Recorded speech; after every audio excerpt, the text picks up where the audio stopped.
ಜಯತಿ ಹರಿರಚಿಂತ್ಯಾಗ ಸರ್ವದೇವೈಕವಂದ್ಯಾಗ ಪರಮ ಗುರುರಭೀಷ್ಟಾವಾಪ್ತಿದ ಸಜ್ಜನಾನಾಂ ನಿಖಿಲ ಗುಣಗಣಾರ್ಣೋ ನಿತ್ಯ ನಿರ್ಮುಕ್ತ ದೋಷಃ ಸರಸಿಜನಯನೋऽಸೌ ಶ್ರೀಪತಿರ್ಮಾನದೋ ನಃ ಅಶೇಷವಾಜ್ಯಾಡ್ಯಮಲಾಪಹಂತ್ರೀ ನವಂ ನವಂ ಸ್ಪಷ್ಟಸೋವಾಕ್ಪ್ರದಾಯಿನಿ ಮಮೇಘ ಜಿಹ್ವಾಗ್ರ ಸುರಂಗನರ್ತಕೀ ಭವ ಪ್ರಸನ್ನಾ ವದನೆ ಚ ಮೇ ಶ್ರೀಃ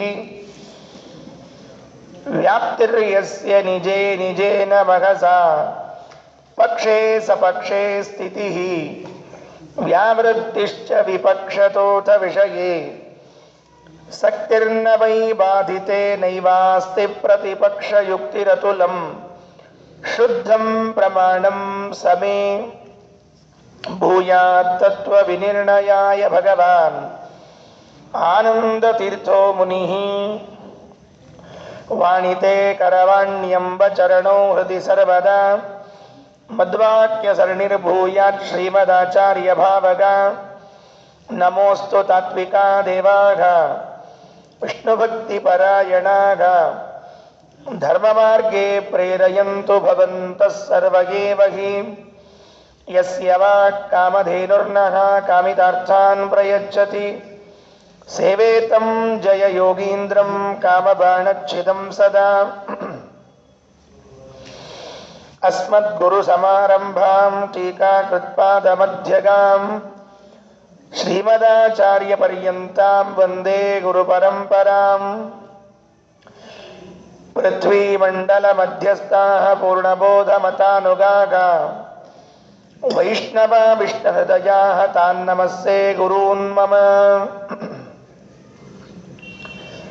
ಆಪಾದಮೌಲಿಪರ್ಯಂತಂ ಗುರುಣಾಂ ಆಕೃತಿಂ ಸ್ಮರೇತ್ ತೇನ ವಿಘ್ನಾಃ ಪ್ರಣಶ್ಯಂತಿ ಸಿದ್ಧ್ಯಂತಿ ಚ ಮನೋರಥಾಃ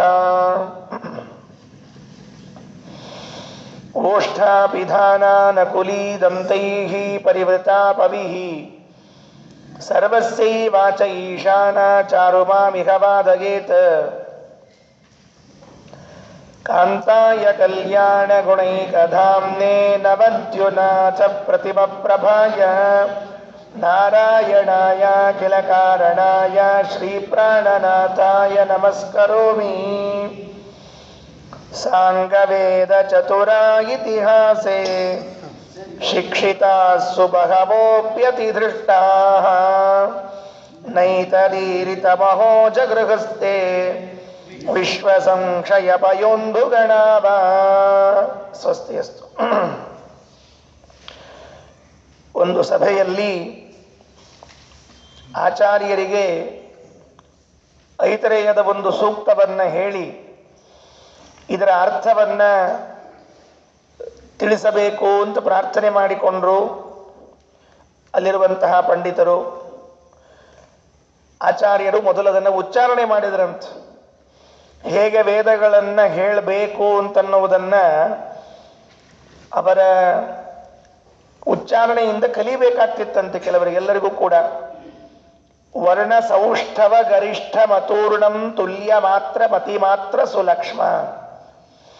ಆ ವೇದೋಚ್ಚಾರಣೆಯನ್ನ ಕೇಳಿ ಅರ್ಥ ಹೇಳಿದ್ದನ್ನ ಕೇಳಿ ಪಂಡಿತರೆಲ್ಲ ಮನಸ್ಸಿನಲ್ಲಿ ಅನ್ಕೊಂಡ್ರು, ದೇವತಾ ಗುರುಮಸಾವತಿಶೇತೆ, ದೇವಗುರುಗಳಾದ ಬೃಹಸ್ಪತ್ಯಾಚಾರ್ಯರೇ ಇವರ ಕಡೆಗೆ ಪಾಠಕ್ಕೆ ಬರಬೇಕಷ್ಟೇ, ಇಲ್ಲ ಅಷ್ಟು ಸುಂದರವಾಗಿ ವೇದಗಳನ್ನು ಹೇಳ್ತಾರೆ, ಅರ್ಥ ಹೇಳ್ತಾರೆ ಅಂತ ಹೇಳಿ ಮನಸ್ಸಿನಲ್ಲೇ ಗೌರವ ನೀಡಿದರೂ ಕೂಡ ಹೊರಗೆ ಅಭಿವ್ಯಕ್ತ ಮಾಡಲಿಲ್ಲ.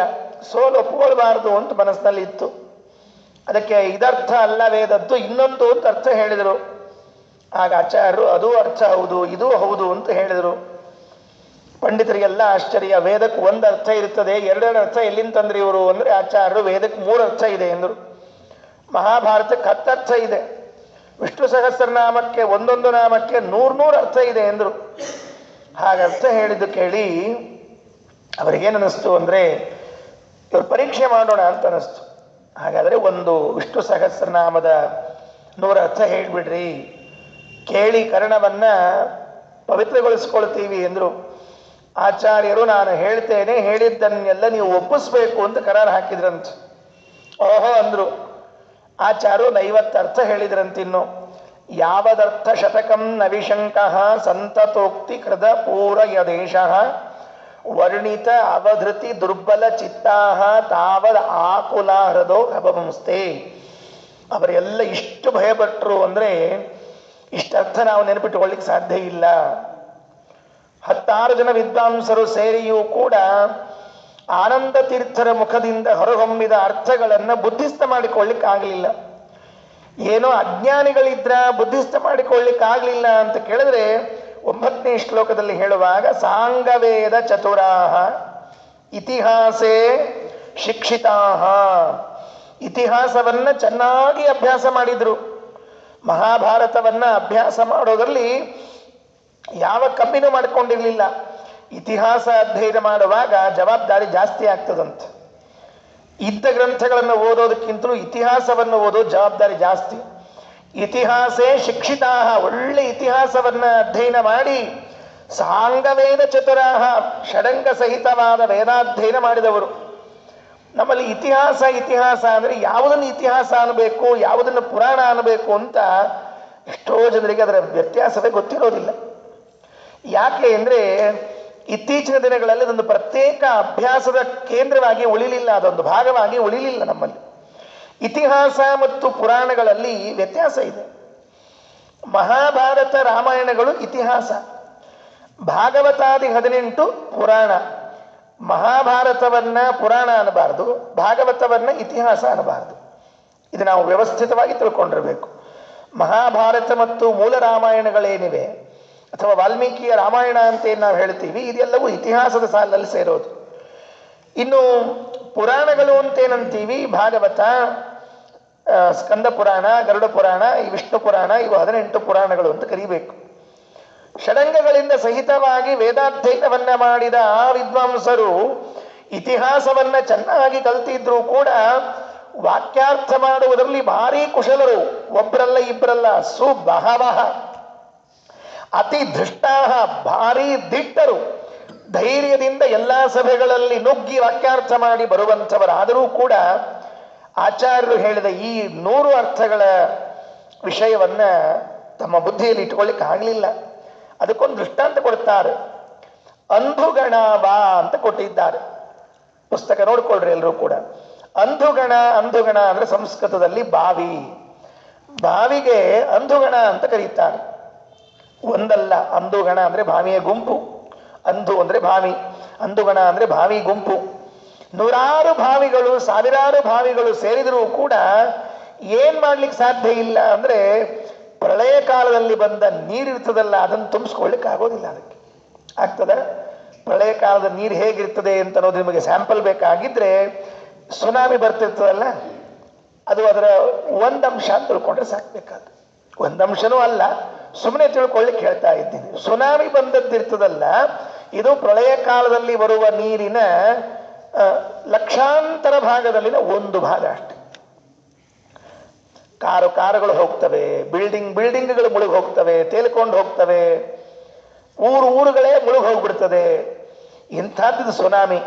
ಸುನಾಮಿಯ ಪರಿಸ್ಥಿತಿಯೇ ಹೀಗಿದ್ರೆ ಪ್ರಳಯ ಕಾಲದಲ್ಲಿ ಬಂದ ನೀರನ್ನ, ಅದು ಪ್ರಳಯ ಕಾಲದಲ್ಲಿ ಬಂದ ನೀರು ಎದಕ್ಕೆ ಬಂದಿರ್ತದೆ? ವಿಶ್ವ ಸಂಕ್ಷಯ, ಜಗತ್ತನ್ನ ನಾಶ ಮಾಡಬೇಕು ಅಂತ ಬಂದಿರುವ ನೀರನ್ನ ಈ ಸಣ್ಣ ಸಣ್ಣ ಬಾವಿಗಳು ತುಂಬಿಕೊಳ್ಳಿಕ್ಕೆ ಸಾಧ್ಯ ಇದೆಯಾ? ಹೇಗಾಗೋದಿಲ್ವೋ ಹಾಗೆ ಆಚಾರ್ಯರು ಮಾಡಿದ ಉಪನ್ಯಾಸವನ್ನ ಈ ಛೋಟಾ ಮೋಟಾ ಪಂಡಿತರು ಯಾರೂ ಕೂಡ ತಲೆಯಲ್ಲಿ ಇಟ್ಕೊಳ್ಳಿಕ್ಕೆ ಆಗಲಿಲ್ಲ. ಎಷ್ಟು ಸುಂದರವಾದ ಉಪಮಾಲಂಕಾರ ಅಂತ ಕರೀತಾ ಇದಕ್ಕೆ. ವಿಶ್ವ ಸಂಕ್ಷಯ ಪಯೋಂದು ಗಣ ವಾ. ಸಂಸ್ಕೃತದಲ್ಲಿ ವಾ ಅಂತನ್ನೋ ಶಬ್ದಕ್ಕೆ ಇವ ಅಂತ ಅರ್ಥ. ವಾ ವಿಕಲ್ಪ ಉಪಮಾನಯೋಹೋ.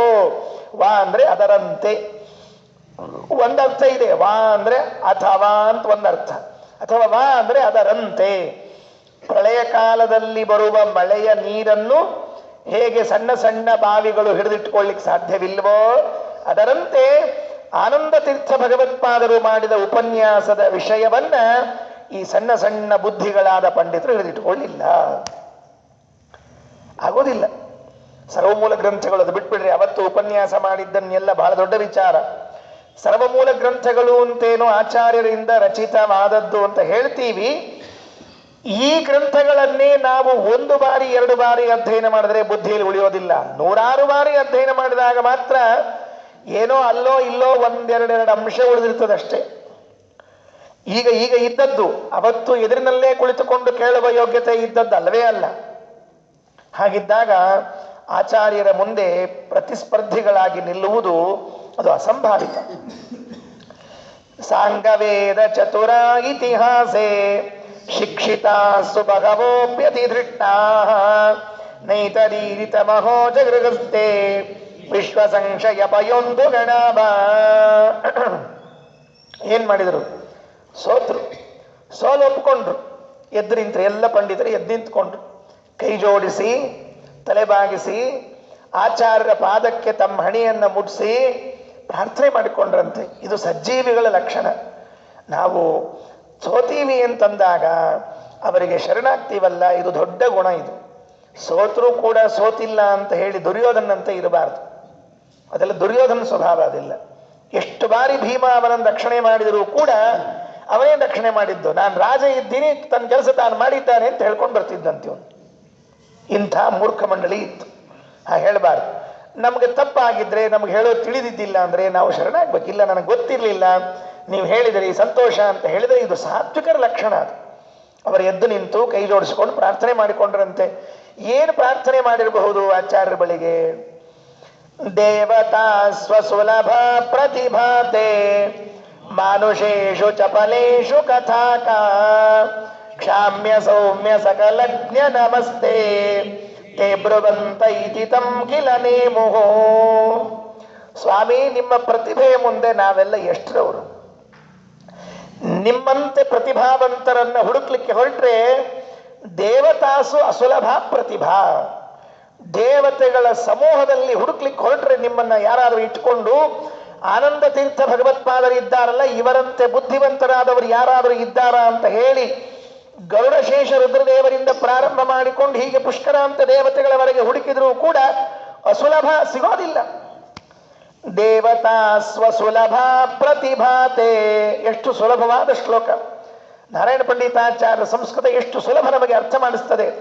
ದೇವತಾಸು ಅಸುಲಭ ಪ್ರತಿಭಾ ಸಿಗೋದಿಲ್ಲ. ದೇವತೆಗಳಲ್ಲೇ ಸಿಗೋದಿಲ್ಲ ಅಂತಂದಾಗ ಮಾನುಷೇಷು ಚಪಲೇಷು ಕಥಾಕ. ಚಪಲರಾದ ಚಂಚಲ ಚಿತ್ತರಾದ ಮನುಷ್ಯರಲ್ಲಿ ಇಂಥ ಪ್ರತಿಭೆ ಸಿಗೋದು ಅಂದ್ರೆ ಎಲ್ಲಿಂದ ಸಾಧ್ಯ ಹೇಳಿ ನೋಡಂತ. ಕೈ ಮುಚ್ಚ ನ್ಯಾಯ ಅಂತ ಕರಿಬೇಕು ಇದಕ್ಕೆ. ದೇವತೆಗಳಲ್ಲೇ ಇಲ್ಲ ಅಂತಂದಾಗ ಮನುಷ್ಯರು ಹುಡುಕ್ಲಿಕ್ಕೆ ಸಾಧ್ಯ ಇದೆಯಾ? 100 ಕಿಲೋ ಎತ್ತವನೇ ಇದನ್ನು ಎತ್ತಲಿಕ್ಕೆ ಆಗಲಿಲ್ಲ ಅಂತಂದ ಮೇಲೆ ಇನ್ನು 5 ಕಿಲೋ ಎತ್ತವನು 10 ಕಿಲೋ ಎತ್ತವನು ಇದನ್ನು ಎತ್ತತಾನ ಈ ಬಂಡೆಯನ್ನ ಅಂತ ಕೇಳಿದಂತೆ ಇತ್ತು. ದೇವತಾ ಸ್ವಸುಲಭ ಪ್ರತಿಭಾತೆ ಮಾನುಷೇಷು ಚಪಲೇಷು ಕಥಾಕ ಕ್ಷಾಮ್ಯ ಸೌಮ್ಯ ಸಕಲಜ್ಞ ನಮಸ್ತೆ ತೇ ಬ್ರುವಂತ ಇತಿ ತಂ ಕಿಲ ನೇಮುಃ. ಕ್ಷಾಮ್ಯ ಸೌಮ್ಯ ಸಕಲಜ್ಞ, ಏನ್ ಸುಂದರವಾದ ಶಬ್ದಗಳು. ಕ್ಷಮಿಸರಿ, ಸೌಮ್ಯರು ನೀವು. ನಿಮ್ಮ ಮುಖ ನೋಡ್ತಾ ಇದ್ರೆ ನೀವು ಉಗ್ರರಲ್ಲ, ನಮ್ಮ ಮೇಲೆ ಕರುಣೆ ಮಾಡುವಷ್ಟು ಸಮರ್ಥರಿದ್ದೀರಿ, ಕರುಣೆ ಮಾಡುವಷ್ಟು ದೊಡ್ಡ ಮನಸ್ಸಿನವರಿದ್ದೀರಿ ಅಂತ ಹೇಳಿ ಕ್ಷಾಮ್ಯ ಸೌಮ್ಯ ಸಕಲಜ್ಞ ಸರ್ವಜ್ಞರಾದ ಆಚಾರ್ಯರು ನೀವು. ಇಂಥ ಸರ್ವಜ್ಞರಾದ ಆಚಾರ್ಯ ನಾವು ಕಂಡೇ ಇಲ್ಲ. ತೇ ಬ್ರುವಂತ ಇತಿ ತಂ ಕಿಲ ನೇಮುಃ. ಪಾದ ಮುಟ್ಟಿ ನಮಸ್ಕಾರ ಮಾಡಿದ್ರಂತ. ಎಷ್ಟು ಅದ್ಭುತ ಇದೆ ನೋಡ್ರಿ. ಇದರಲ್ಲಿ ಹೇಳುವಾಗ ಮನುಷ್ಯರ ಬಗ್ಗೆ ಒಂದು ಮಾತನ್ನು ಹೇಳ್ತಾರೆ ನಾರಾಯಣ ಪಂಡಿತಾಚಾರ್ಯ. ಚಪಲೇಶು,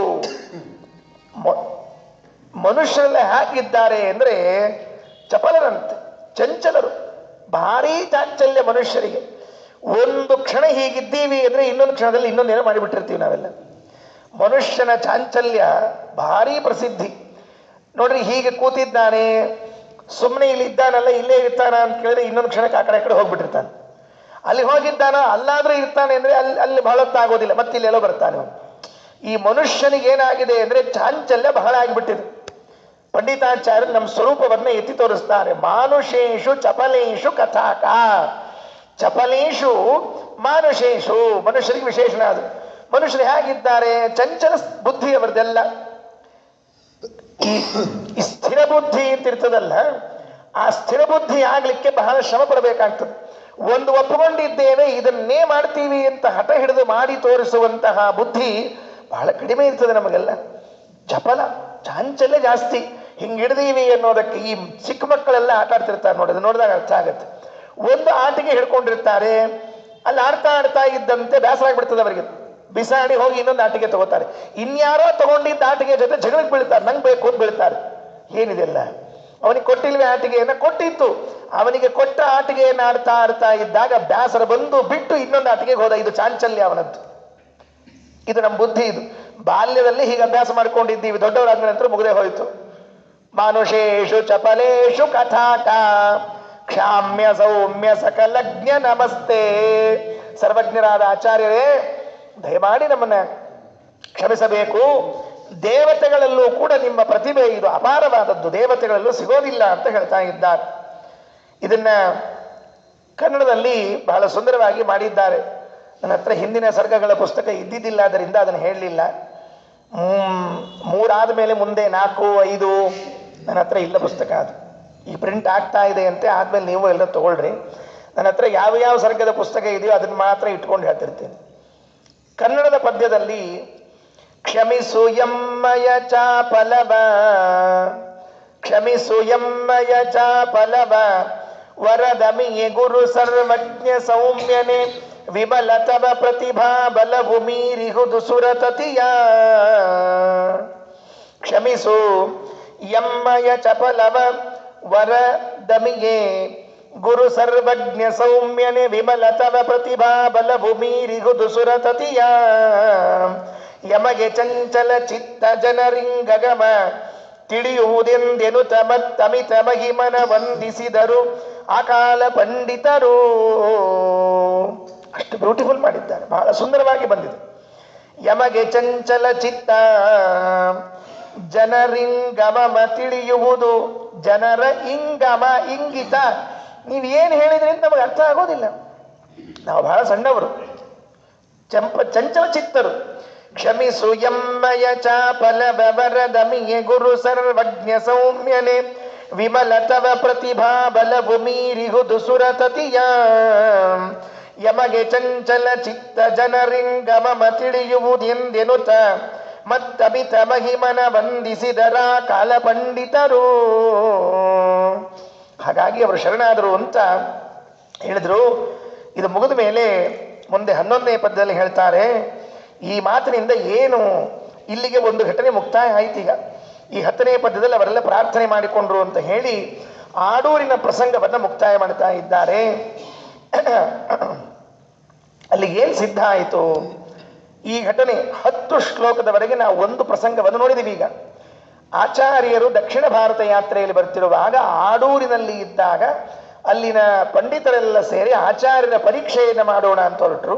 ಸಮರ್ಥರಾದ ಪಂಡಿತರು ಪರೀಕ್ಷೆಯನ್ನು ಮಾಡಿದಾಗಲೂ ಕೂಡ ಆಚಾರ್ಯರ ವಿಷಯದಲ್ಲಿ ಪರಾಜಯ ಆಗಲಿಲ್ಲ, ಅವರಿಗೆ ಗೆಲ್ಲಿಕ್ಕೆ ಆಗಲಿಲ್ಲ. ಆಚಾರ್ಯರಿಗಂತರೂ ಪರಾಜಯ ಇಲ್ವೇ ಇಲ್ಲ, ಇವರು ಪರಾಜಯ ಪಡಿಸ್ತೀವಿ ಅಂತ ಹೊರಟರು, ಆಗಲಿಲ್ಲ.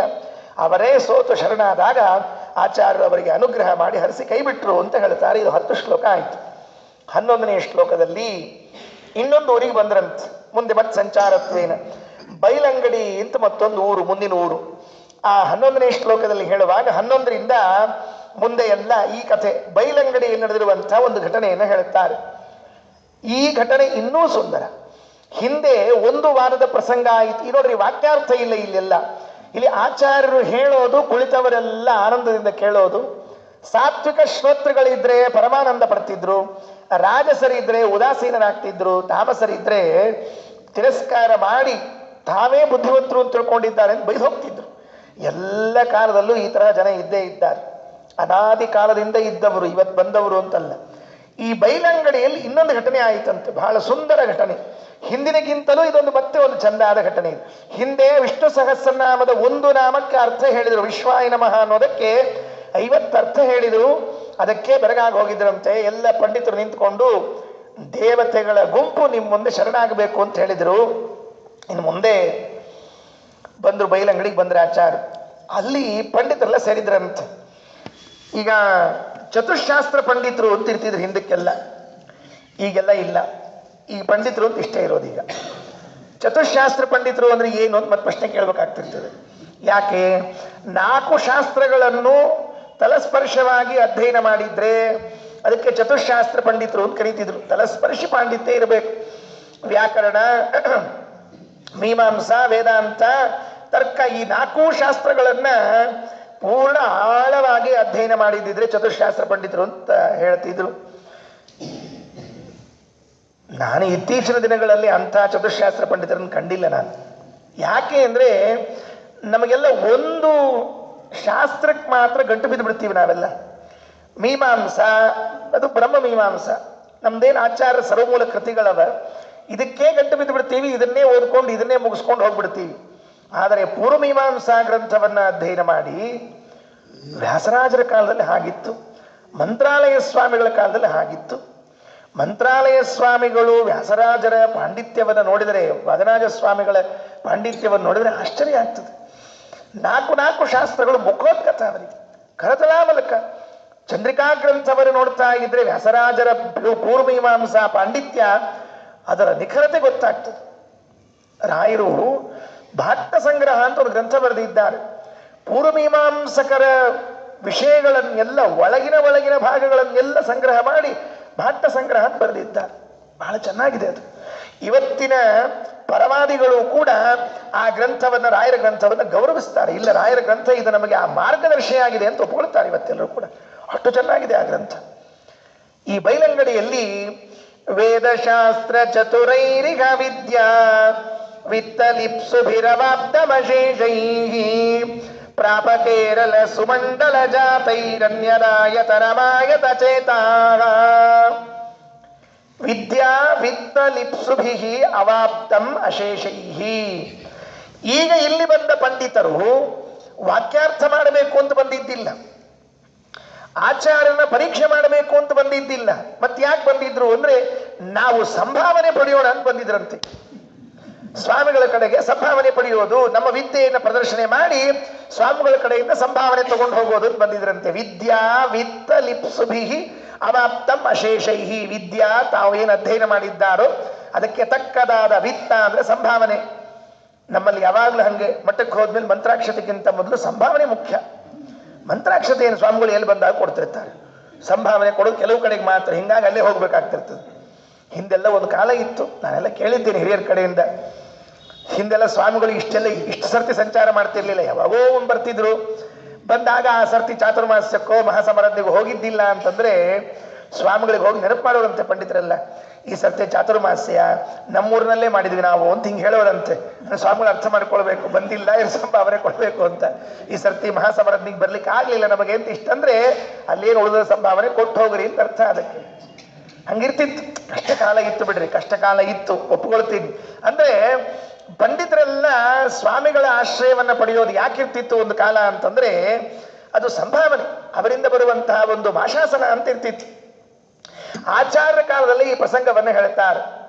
ವೇದಶಾಸ್ತ್ರ ಚತುರೈರಿಗ ವಿದ್ಯಾ ವಿತ್ತಲಿಪ್ಸುಭಿರವಾಪ್ತಮಶೇಷೈ ಪ್ರಾಪ ಕೇರಳ ಸುಮಂಡಲ ಜಾತೈರನ್ಯದಾಯತನಮಾಯತ ಚೇತಾ.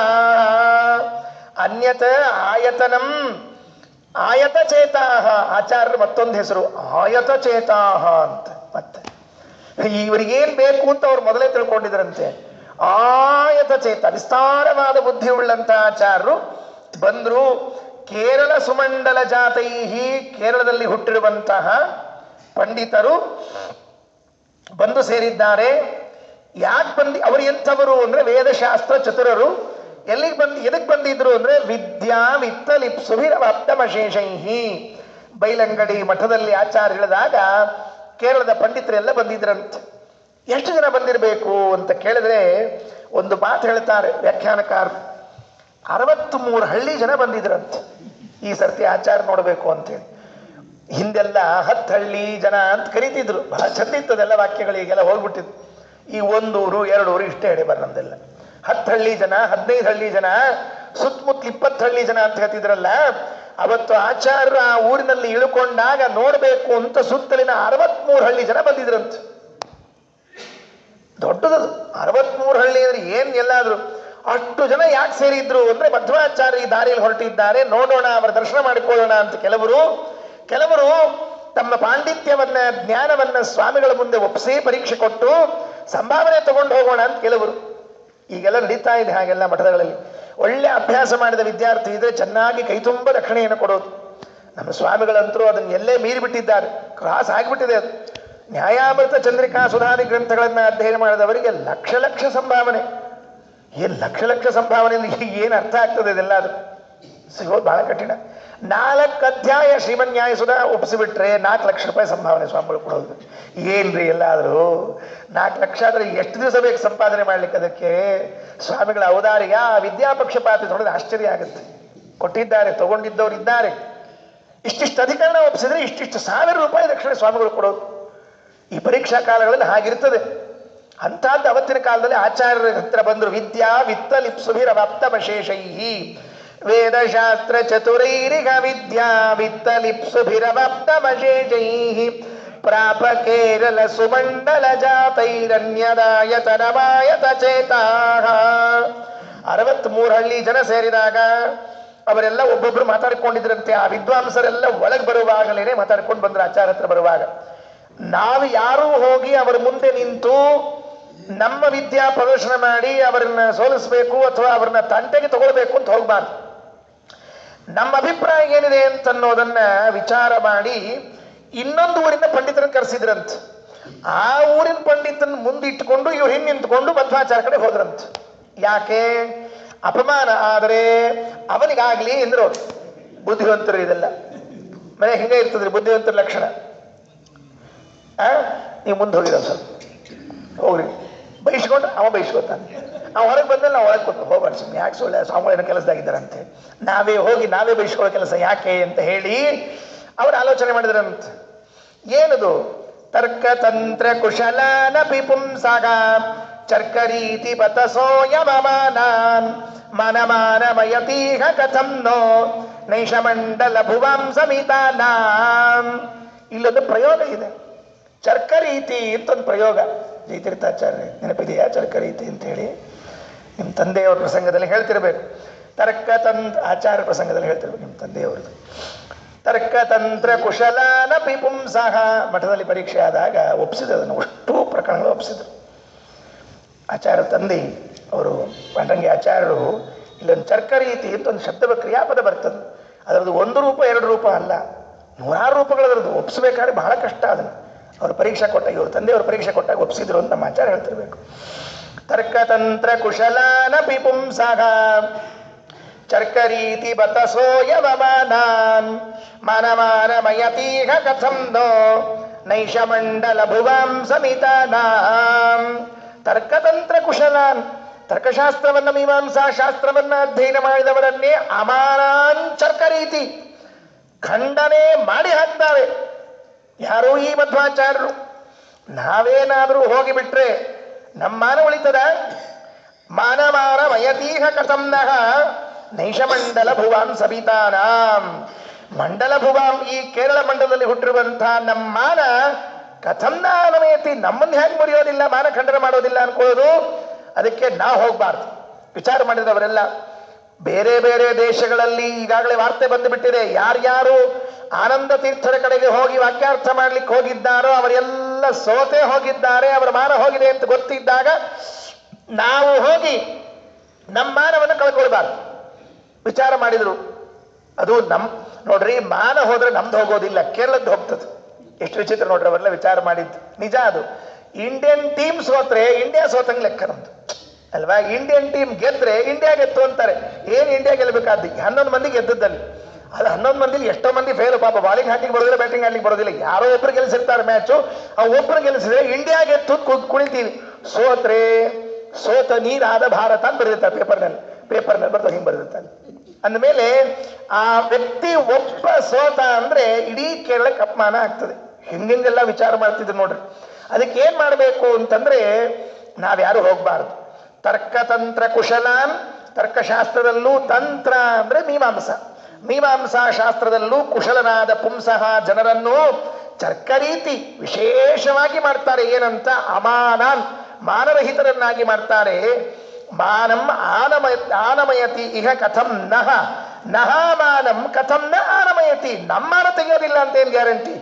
ಅದರಿಂದ ನಮ್ಮಾನ ಹೋಗ್ಬಾರ್ದು. ಮಂತ್ರಯಂತ್ರ ಇತಿ ತೇ ದ್ವಿಜವರ್ಯಾಃ ಅನ್ಯದೇಶಜ ಮುಖಾಸ್ತಮ ಪೃಚ್ಛನ್ ಸದ್ದದಾದದ ಸುಶಂಸನ ನಿಂದ ಕಾರಿಸೂಕ್ತ ಗತಮರ್ಥಮುಪೇತ್ಯ. ಮಂತ್ರಯಂತಹ ಹೀಗೆ ಆಲೋಚನೆ ಮಾಡಿ ತೇ ದ್ವಿಜವರ್ಯಾಃ ಆ ಎಲ್ಲ ಬ್ರಾಹ್ಮಣರು ಅನ್ಯ ದೇಶಜ ಮುಖಾಹ ಬೇರೆ ಊರಿನಲ್ಲಿ ಹುಟ್ಟಿದ ಪಂಡಿತರನ್ನು ಕರ್ಕೊಂಡ್ಬಂದು ತಮ ಪೃಚ್ಛನ್ ಆಚಾರ್ಯ ಹೋಗಿ ಕೇಳಿದ್ರಂತೆ. ನಿಂತದ್ದು ಬಹಳ ಸ್ವಾರಸ್ಯ ಇದೆ. ಪಂಡಿತರೆಲ್ಲ ಕೇಳಬೇಕು ಅಂತ ಇಟ್ಕೊಂಡಿದ್ದಾರೆ, ಆದರೆ ಅವರಿಗೆ ಅಪೇಕ್ಷೆ ಇಲ್ಲ, ಇನ್ನೊಬ್ಬರ ಮೂಲಕ ಕೇಳಿಸಿದಂತೆ ನಮ್ಮ ಮಾನ ಹೋಗಬಾರದು ಅಂತ ಅನ್ಯ ದೇಶಜ ಬೇರೆ ಊರಿನಲ್ಲಿ ಹುಟ್ಟಿರುವಂತಹ ವ್ಯಕ್ತಿಯನ್ನು ಕರ್ಕೊಂಡು ಬಂದು ಮುಂದೆ ನಿಲ್ಲಿಸಿ ನೀವು ಹೋಗಿ ಇದನ್ನು ಕೇಳ್ರಿ ಅಂತ ಹೇಳಿದ್ರಂತೆ. ಏನ್ ಕೇಳಿದ್ರು ಅಂದ್ರೆ ಒಂದು ಸೂಕ್ತ. ಇಲ್ಲಿಂದ ನೀವೆಲ್ಲ ಪೂರ್ಣ ಅಲರ್ಟ್ ಆಗಿರ್ರಿ. ಬಹಳ ಸುಂದರವಾದ ಸೂಕ್ತ ಇದೆ. ಅದರ ಅರ್ಥವನ್ನ ಆಚಾರ್ಯರು ಆಗ ನಿರೂಪಣೆ ಮಾಡಿದ್ದನ್ನು ಸಂಗ್ರಹ ಮಾಡುವ ಪ್ರಯತ್ನ ಮಾಡ್ತೀನಿ. ಹೇಗಿರಬಹುದು ಆ ಸೂಕ್ತ? ಯಾವ ಸೂಕ್ತ ಕೇಳಿದ್ರು ಅಂದ್ರೆ ದಾನ ಸೂಕ್ತ. ದಾನ ಸೂಕ್ತ ಅಂತ ಒಂದು ಸೂಕ್ತ ಇದೆ ಅಂತ. ದಾನ ಸೂಕ್ತ ಅಂತಿದೆ ಋಗ್ವೇದದಲ್ಲಿ. ಋಗ್ವೇದದ 10ನೇ ಮಂಡಲದಲ್ಲಿ ಬರುವಂತಹ ಒಂದು ಸೂಕ್ತ ಬಹಳ ಚೆನ್ನಾಗಿದೆ. ದಾನ ಕೊಟ್ರೆ ಏನು, ದಾನ ಕೊಡದೆ ಇದ್ರೆ ಏನು, ಎರಡನ್ನು ಹೇಳಿದೆ. ಸದ್ದದಾದದ ಸುಶಂಸನ ನಿಂದ ಕಾರಿ ಸೂಕ್ತ ಗತಮರ್ಥಮುಪೇತ್ಯ. ಅರ್ಥವನ್ನ ಕೇಳಿದ್ರು. ಯಾವ ಸೂಕ್ತದ ಅರ್ಥ? ಸದ್ದದ ಅದದ. ದದ ಅಂದ್ರೆ ಕೊಡೋದು, ಅದದ ಅಂದ್ರೆ ಕೊಡದೇ ಇರೋದು. ಕೊಟ್ರೆ ಏನು, ಕೊಡದೇ ಇದ್ರೆ ಏನು ಅಂತ ಹೇಳುವ ಸುಶಂಸನ ನಿಂದಾಕಾರಿ. ದಾನ ಕೊಟ್ಟವರನ್ನ ಹೊಗಳಿದ, ದಾನ ಕೊಡದೇ ಇದ್ದವರನ್ನ ನಿಂದಿಸಿದ ಸೂಕ್ತ. ಅದರಲ್ಲಿ ಏನಿದೆ ಅಂತನ್ನೋದನ್ನು ಸ್ವಲ್ಪ ಬಿಡಿಸ್ತೀನಿ ಇವಾಗ. ಏನಿರಬಹುದು ನೋಡ್ರಿ. ದಾನ ಕೊಟ್ರೆ ಏನು, ದಾನ ಕೊಡದೇ ಇದ್ರೆ ಏನು? 9 ಮಂತ್ರ ಇದೆ. ಈ 9 ಮಂತ್ರವನ್ನ ಆಚಾರ್ಯರು ವಿವರಣೆ ಮಾಡಿದ್ದಾರೆ. ಎಷ್ಟು ಸೊಗಸಾಗಿದೆ ಅಂದ್ರೆ ನಾನು ಆ ಅಭಿಪ್ರಾಯ ಹೀಗೆ ಅಂತ ತಿಳಿದು ಹೇಳ್ತಾ ಇದ್ದೀನಿ. ಬೇರೆ ಬೇರೆ ವ್ಯಾಖ್ಯಾನಕಾರರು ಮಾಡಿದ್ದಾರೆ, ಚೆನ್ನಾಗಿದೆ. ಆಚಾರ್ಯರ ಬಾಯಿಂದಂತರೂ ಕೇಳಲೇಬೇಕಾಗಿಲ್ಲ, ಪರಮಾದ್ಭುತವಾದದ್ದು. ಒಂದೊಂದು ಮಂತ್ರಗಳು ಹೀಗಿವೆ. ನಿಮ್ಮ ಹತ್ರ ಪುಸ್ತಕ ಇಲ್ಲ, 9 ಮಂತ್ರ ಆಗೋವರೆಗೂ ನೀವೆಲ್ಲ ಶಾಂತ ರೀತಿಯಿಂದ ಕೇಳ್ಬಿಟ್ರಿ. ಈ ಶ್ಲೋಕ 13ನೇ ಶ್ಲೋಕದ ಕೆಳಗಿನ ಸಾಲು ಸದ್ದದಾದದ ಸುಶಂಸನ ನಿಂದ ಕಾರಿ ಸೂಕ್ತ ಮತಮರ್ಥ ಉಪೇತ್ಯ. ಈ ಸೂಕ್ತಾರ್ಥವನ್ನ ಹೇಳಿದರು ಅಂತ. ಇದು ಭಿಕ್ಷು ಅಂಗಿರಸ ಅಂತ ಒಬ್ಬ ಋಷಿಗಳಂತ. ಕೇಳಿಸ್ಕೊಳ್ರಿ ಎಲ್ಲರೂ ಕೂಡ. ಭಿಕ್ಷು ಅಂಗಿರಸ ಅಂತ ಒಬ್ಬ ಋಷಿಗಳು, ಆ ಋಷಿಗಳು ಕಂಡಿರುವಂತಹ 9 ಮಂತ್ರಗಳು. ಈ 9 ಮಂತ್ರದಲ್ಲಿ ದಾನದ ಬಗ್ಗೆ ವಿಶೇಷವಾದ ಮಾಹಿತಿಯನ್ನು ಕೊಡ್ತಾರೆ. ಎಲ್ಲರೂ ಕೇಳಿಸ್ಕೊಳ್ರಿ. ಆಚಾರ್ಯ ಚರಿತ್ರೆಯನ್ನ ಎಷ್ಟು ಕೇಳಿಸಿಕೊಳ್ಳೋದು ಮಹತ್ವ ಇದೆಯೋ, ವೇದಾರ್ಥವನ್ನು ತಿಳ್ಕೊಳ್ಳೋದು ಅಷ್ಟೇ ಮಹತ್ವ ಇದೆ. ನಮಗೆ ದಾನ ಕೊಡಬೇಕು ಅಂತ ಬುದ್ಧಿ ಇರ್ತದೆ, ಆದರೆ ಅದು ಕೊಡುವಾಗ ಹೇಗೆ ಕೊಡಬೇಕು, ಕೊಟ್ಟರೆ ಏನು ಲಾಭ, ಕೊಡದೇ ಇದ್ರೆ ಏನು ಹಾನಿ ಅಂತ ತಿಳ್ಕೊಂಡು ಕೊಡ್ಬೇಕಂತ. ಅದಕ್ಕೆ ಮೊದಲನೇ ಮಂತ್ರದಲ್ಲಿ ಏನ್ ಬರ್ತದೆ? ನನ್ನ ಹತ್ರ ವ್ಯಾಖ್ಯಾನದಲ್ಲಿ ಮಂತ್ರ ಇದೆ, ಅದರಿಂದ ಓದ್ತಾ ಇದ್ದೀನಿ. ನೀವು ಯಾರು ಪುಸ್ತಕ ನೋಡ್ಬೇಡ್ರಿ, ನಿಮ್ಮಲ್ಲಿ ಇಲ್ಲ. ನವಾವು ದೇವ ಕ್ಷುದಮಿದ್ವಯಂ ದದುತುರುತಾಶಿತಮುಪಗಚ್ಚಂತಿ ಭಕ್ತ್ಯಾವಹ ಅತೋ ರಯಿ ಪ್ರಣತೋ ನೋಪದಸ್ಯ ತುತಾ ಪ್ರಣನ್ಮರ್ಡೀತಾರಂ ನ ವಿಂದತೆ. ಮಂತ್ರ ಮೊದಲನೇ ಮಂತ್ರದಲ್ಲಿ ಹೇಳುವಾಗ ಏನ್ ಕೊಡ್ತಾರೆ? ಈ ಮಂತ್ರದಲ್ಲಿ ಏನಿದೆ? ಆ ಭಿಕ್ಷು ಅಂಗಿರಸ ಋಷಿಗಳು ದಾನದ ಬಗ್ಗೆ ಹೇಳುವ ಮಾತು. ಇದೆಲ್ಲ ನಮ್ಮೆಲ್ಲರ ಜೀವನದಲ್ಲಿ ಅರ್ಥ ಮಾಡಿಕೊಳ್ಬೇಕು. ನವಾವು ದೇವಾ ಕ್ಷುದಮಿದ್ವದಂ ದದುಹು ಉತ ಅಶಿತಂ ಉಪಗಚ್ಚಂತಿ ಭೃತ್ಯಾಮಗ. ದೇವತೆಗಳು ಏನ್ ಕೊಟ್ರು? ಮೃತ್ಯುವನ್ನ ಕೊಟ್ರು. ಇದೆಲ್ಲ ಅರ್ಥ ಮಾಡಿಕೊಳ್ಬೇಕಾದ್ರೆ ಸ್ವಲ್ಪ ಎಚ್ಚರಿಕೆ ಬೇಕಾಗ್ತದೆ, ಬುದ್ಧಿ ಶಾರ್ಪ್ ಆಗಿರ್ಬೇಕಾಗ್ತದೆ. ಸುಮ್ಮನೆ ಏನೋ ಹೇಳಿದ್ರೆ ಆಚಾರ್ಯ ನಮಗೆ ಅರ್ಥ ಆಗಿಲ್ಲ ಅಂತ ತಿಳ್ಕೊಬೇಡ್ರಿ. ದಾನ ಕೊಡುವಾಗ ಅದ್ರ ಹೆಂಗ್ ಪ್ರವೇಶ ಮಾಡಿಸ್ತಾನೆ ಆ ಋಷಿ? ಭಿಕ್ಷು ಅಂಗಿರಸ ಋಷಿಗಳು ಹ್ಯಾಕ್ ಪ್ರವೇಶ ಮಾಡ್ತಾರೆ? ನವಾವು ದೇವಾ ಕ್ಷುಧಮಿದ್ವದಂ ದದುಹು. ದೇವತೆಗಳು ನಮ್ಮನ್ನೆಲ್ಲ ಸೃಷ್ಟಿ ಮಾಡುವಾಗ ಏನ್ ಜೊತೆಗೆ ಕೊಟ್ಟು ಕಳಿಸಿ ಸೃಷ್ಟಿ ಮಾಡಿದರು ಅಂದ್ರೆ ಮೃತ್ಯು. ನೆನಪಿಟ್ಕೊಳ್ರಿ, ಬಹಳ ಮಹತ್ವದ ಮಾತದ. ಯಾರೂ ಇದರಿಂದ ಹೊರತುಪಡಿಸಿಲ್ಲ. ಎಲ್ಲರೂ ಇದನ್ನು ನೆನಪಿಟ್ಟುಕೊಳ್ಳ್ರಿ. ನವಾವು ದೇವ ಕ್ಷುಧಮಿದ್ ವಧಂ ದದುಹು ವಧಂ ದದುಹು. ನಮ್ಮೆಲ್ಲರಿಗೂ ಕೂಡ ಮರಣವನ್ನ ಕೊಟ್ಟೇ ಬಿಟ್ಟಿದ್ದಾರೆ.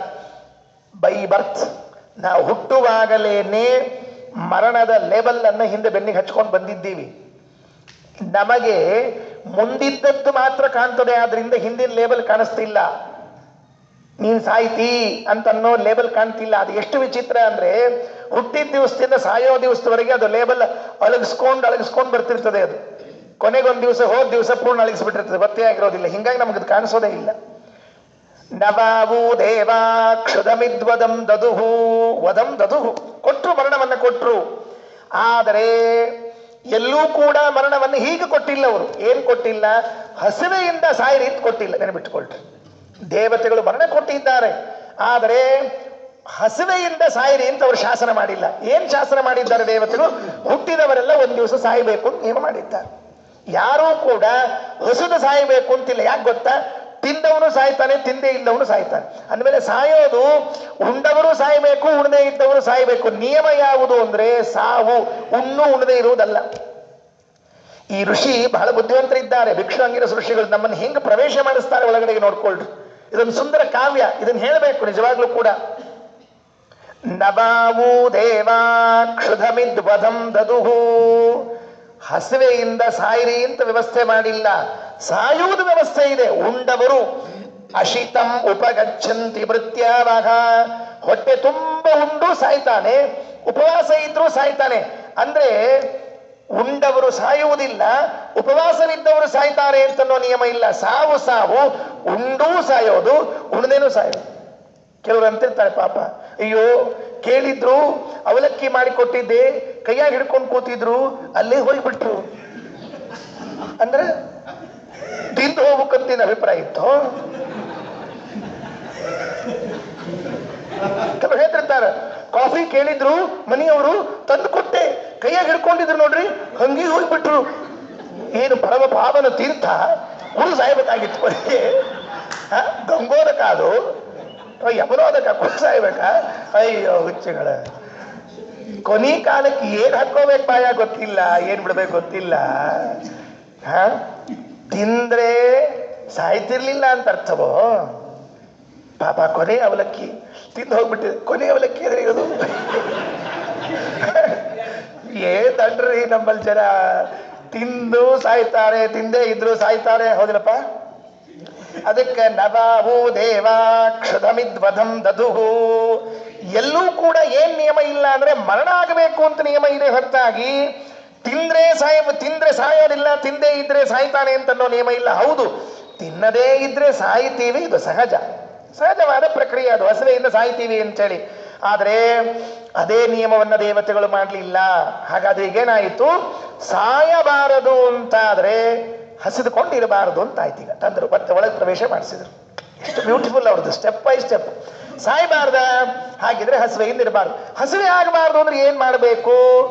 ದುಡಿಬೇಕಪ್ಪ, ಚೆನ್ನಾಗಿ ದುಡಿಬೇಕು. ದುಡಿದು ಅನ್ನ ಸಂಪಾದನೆ ಮಾಡಿ ತಿಂದು ಬದುಕಿರಬೇಕೇ ವಿನಃ ಹಸಿವೆಯಿಂದ ಸಾಯಬಾರ್ದು. ಅಥೋ ರಗಿ ಪ್ರಣತೋ ನೋಪದಸ್ಯತ್ಯುತ ಪ್ರಣನ್ ಮರಡೀತಾರಂ ನವಿಂದತೆ. ಹೌದಾಚಾರ, ನೀವೆಲ್ಲ ಹೇಳ್ತೀರಿ ದುಡಿದು ತಿನ್ಬೇಕು ಅಂತ ತಿಳ್ಕೊಂಡು ಹೇಳಿ, ನಮಗೆ ದುಡಿಲಿಕ್ಕಾಗೋದಿಲ್ಲ. ಅವಾಗ ಏನ್ ಮಾಡ್ಬೇಕು ನಾವು? ಮುಂದಿನ ಸ್ಟೆಪ್. ಹೌದಾ? ನಿನಗೆ ದುಡಿಯುವ ಶಕ್ತಿ ಇಲ್ಲದೆ ಇದ್ದರೆ ಯಾರ ಹತ್ರ ಆದ್ರೂ ಕೇಳಿ ಅನ್ನವನ್ನ ಸ್ವೀಕಾರ ಮಾಡಿ ತಿಂದು ಬದುಕು.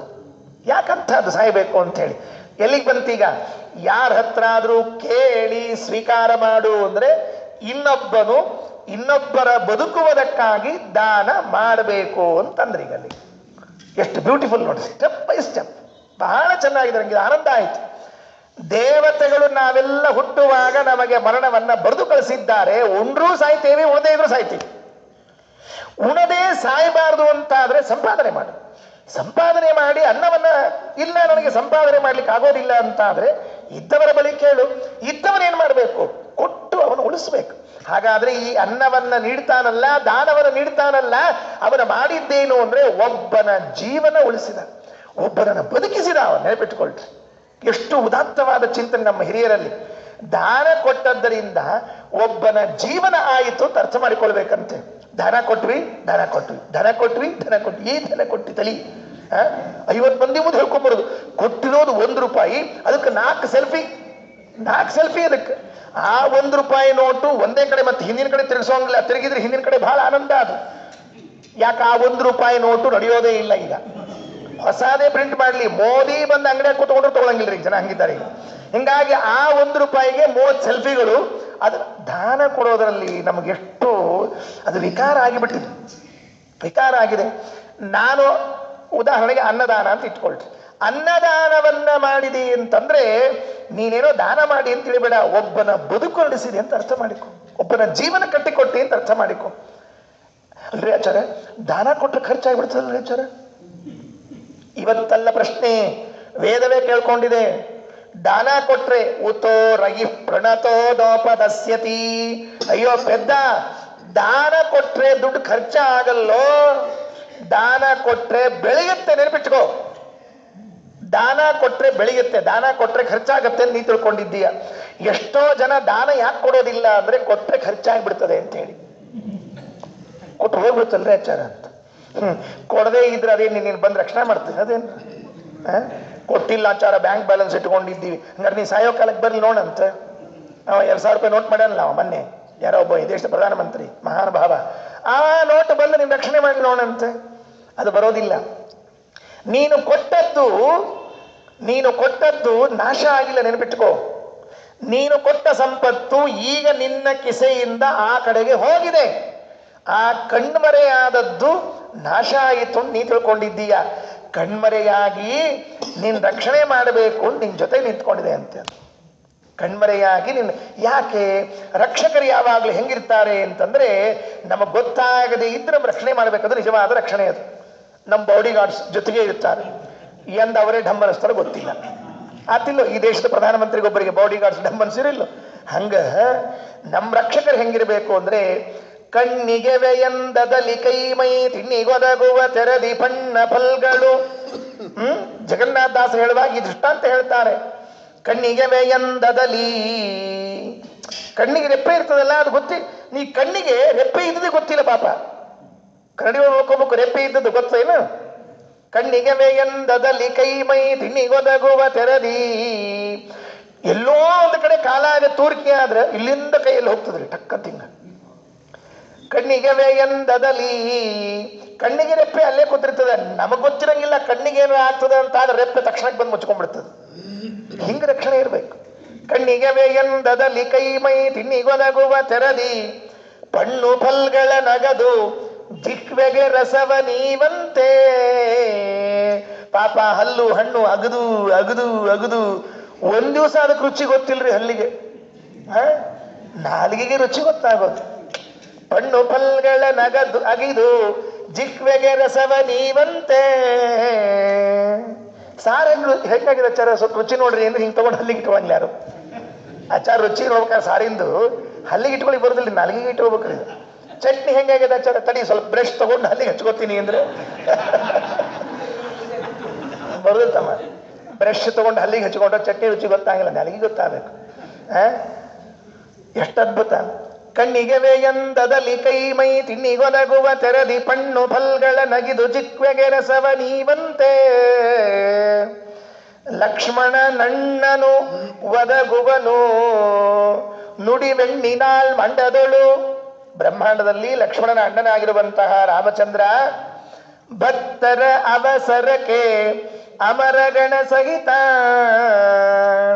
ನಮ್ಮ ಅವಸರ ಬಿದ್ರೆ ದೇವರು ತನ್ನ ಬಟಾಲಿಯನ್ ಕರ್ಕೊಂಡ್ ಬಂದ್ಬಿಟ್ಟಿರ್ತಾನೆ, ಟಕ್ಕನ್ ಬಂದು ನಿಂತ್ಕೊಂಡ್ಬಿಟ್ಟಿರ್ತಾನಂತೆ. ನೀ ಏನ್ ಚಿಂತೆ ಮಾಡ್ಬಿಡ, ನಾನು ಇದ್ದೀನಿ ಅಂತಾನಂತ. ಜಗನ್ನಾಥ ದಾಸರು ಕರುಣಾಸಂಧಿಯಲ್ಲಿ ಹೇಳಿದ ಈ ಮಾತು ನೆನ್ಪಿಟ್ಕೊಳ್ರಿ. ನಾವು ದಾನ ಕೊಟ್ರೆ ಆ ದಾನದ ವಸ್ತು ನಿಮ್ಮ ರಕ್ಷಕವಾಗಿ ನಿಂತಿರುತ್ತದೆ, ಮರಿಬೇಡ್ರಿ. ಇದನ್ನ ಅನುಭವಿಸಿದವರಿದ್ದಾರೆ, ನಾನು ಸ್ವಂತಕ್ಕೆ ಅನುಭವಿಸಿದ್ದೀನಿ. ಉತೋ ರಗಿ ಪ್ರಣತೋ ನೋಪದಸ್ಯತ್ತುತಾ ಪ್ರಣನ್ ಮರ್ಡೀತಾರಂ ನವಿಂದತೆ. ಕೊಡ್ಲಿಲ್ಲ ಅಂತ ಇಟ್ಕೊಡ್ರಿ, ದಾನ ಕೊಡ್ಲಿಲ್ಲ ಅಂತ ಇಟ್ಕೊಡ್ರಿ, ಅವಾಗ ಏನಾಗ್ತದೆ? ಕೊಡದೇ ಇರುವಂತಹ ವ್ಯಕ್ತಿ ಆ ಹಣವೋ ಆ ಅನ್ನವೋ ಇವನನ್ನ ರಕ್ಷಣೆ ಮಾಡ್ಲಿಕ್ಕೆ ಸಾಧ್ಯ ಇಲ್ಲ. ಇವನನ್ನೇನು ರಕ್ಷಣೆ ಮಾಡ್ತದೆ? ಕೆಲವರು ಇರ್ತಾರಂತ, ಮನೆಗೆ ಬಂದ ಅನ್ನದಾನ ಕೊಡ್ರಿ ಅಂತ ಕೇಳಿದ್ರು ಕೂಡ ಕೊಡಂಗಿಲ್ಲಂತೆ. ಮುಂದಿನ ಮಂತ್ರ ನಿಮ್ಮಲ್ಲಿಲ್ಲ, ನೋಡ್ಬೇಡ್ರಿ, ನನ್ ನೋಡ್ರಿ, ನಾ ಹೇಳಿದ್ದೀನಿ 9 ಮಂತ್ರ ಆಗೋವರೆಗೂ ಬಿಡೋದಿಲ್ಲ ನಾನು ಇದನ್ನ. ನೀವೇನ್ ಬೇಕಾದ ಹಾಕಿದ್ರು ಗಡಿಯಾರ ನೋಡಿದ್ರು ಬಿಡೋದಿಲ್ಲ ನಾನು. ಇವತ್ತು ಹೇಳೇ ಕೈ ಬಿಡ್ತೀನಿ.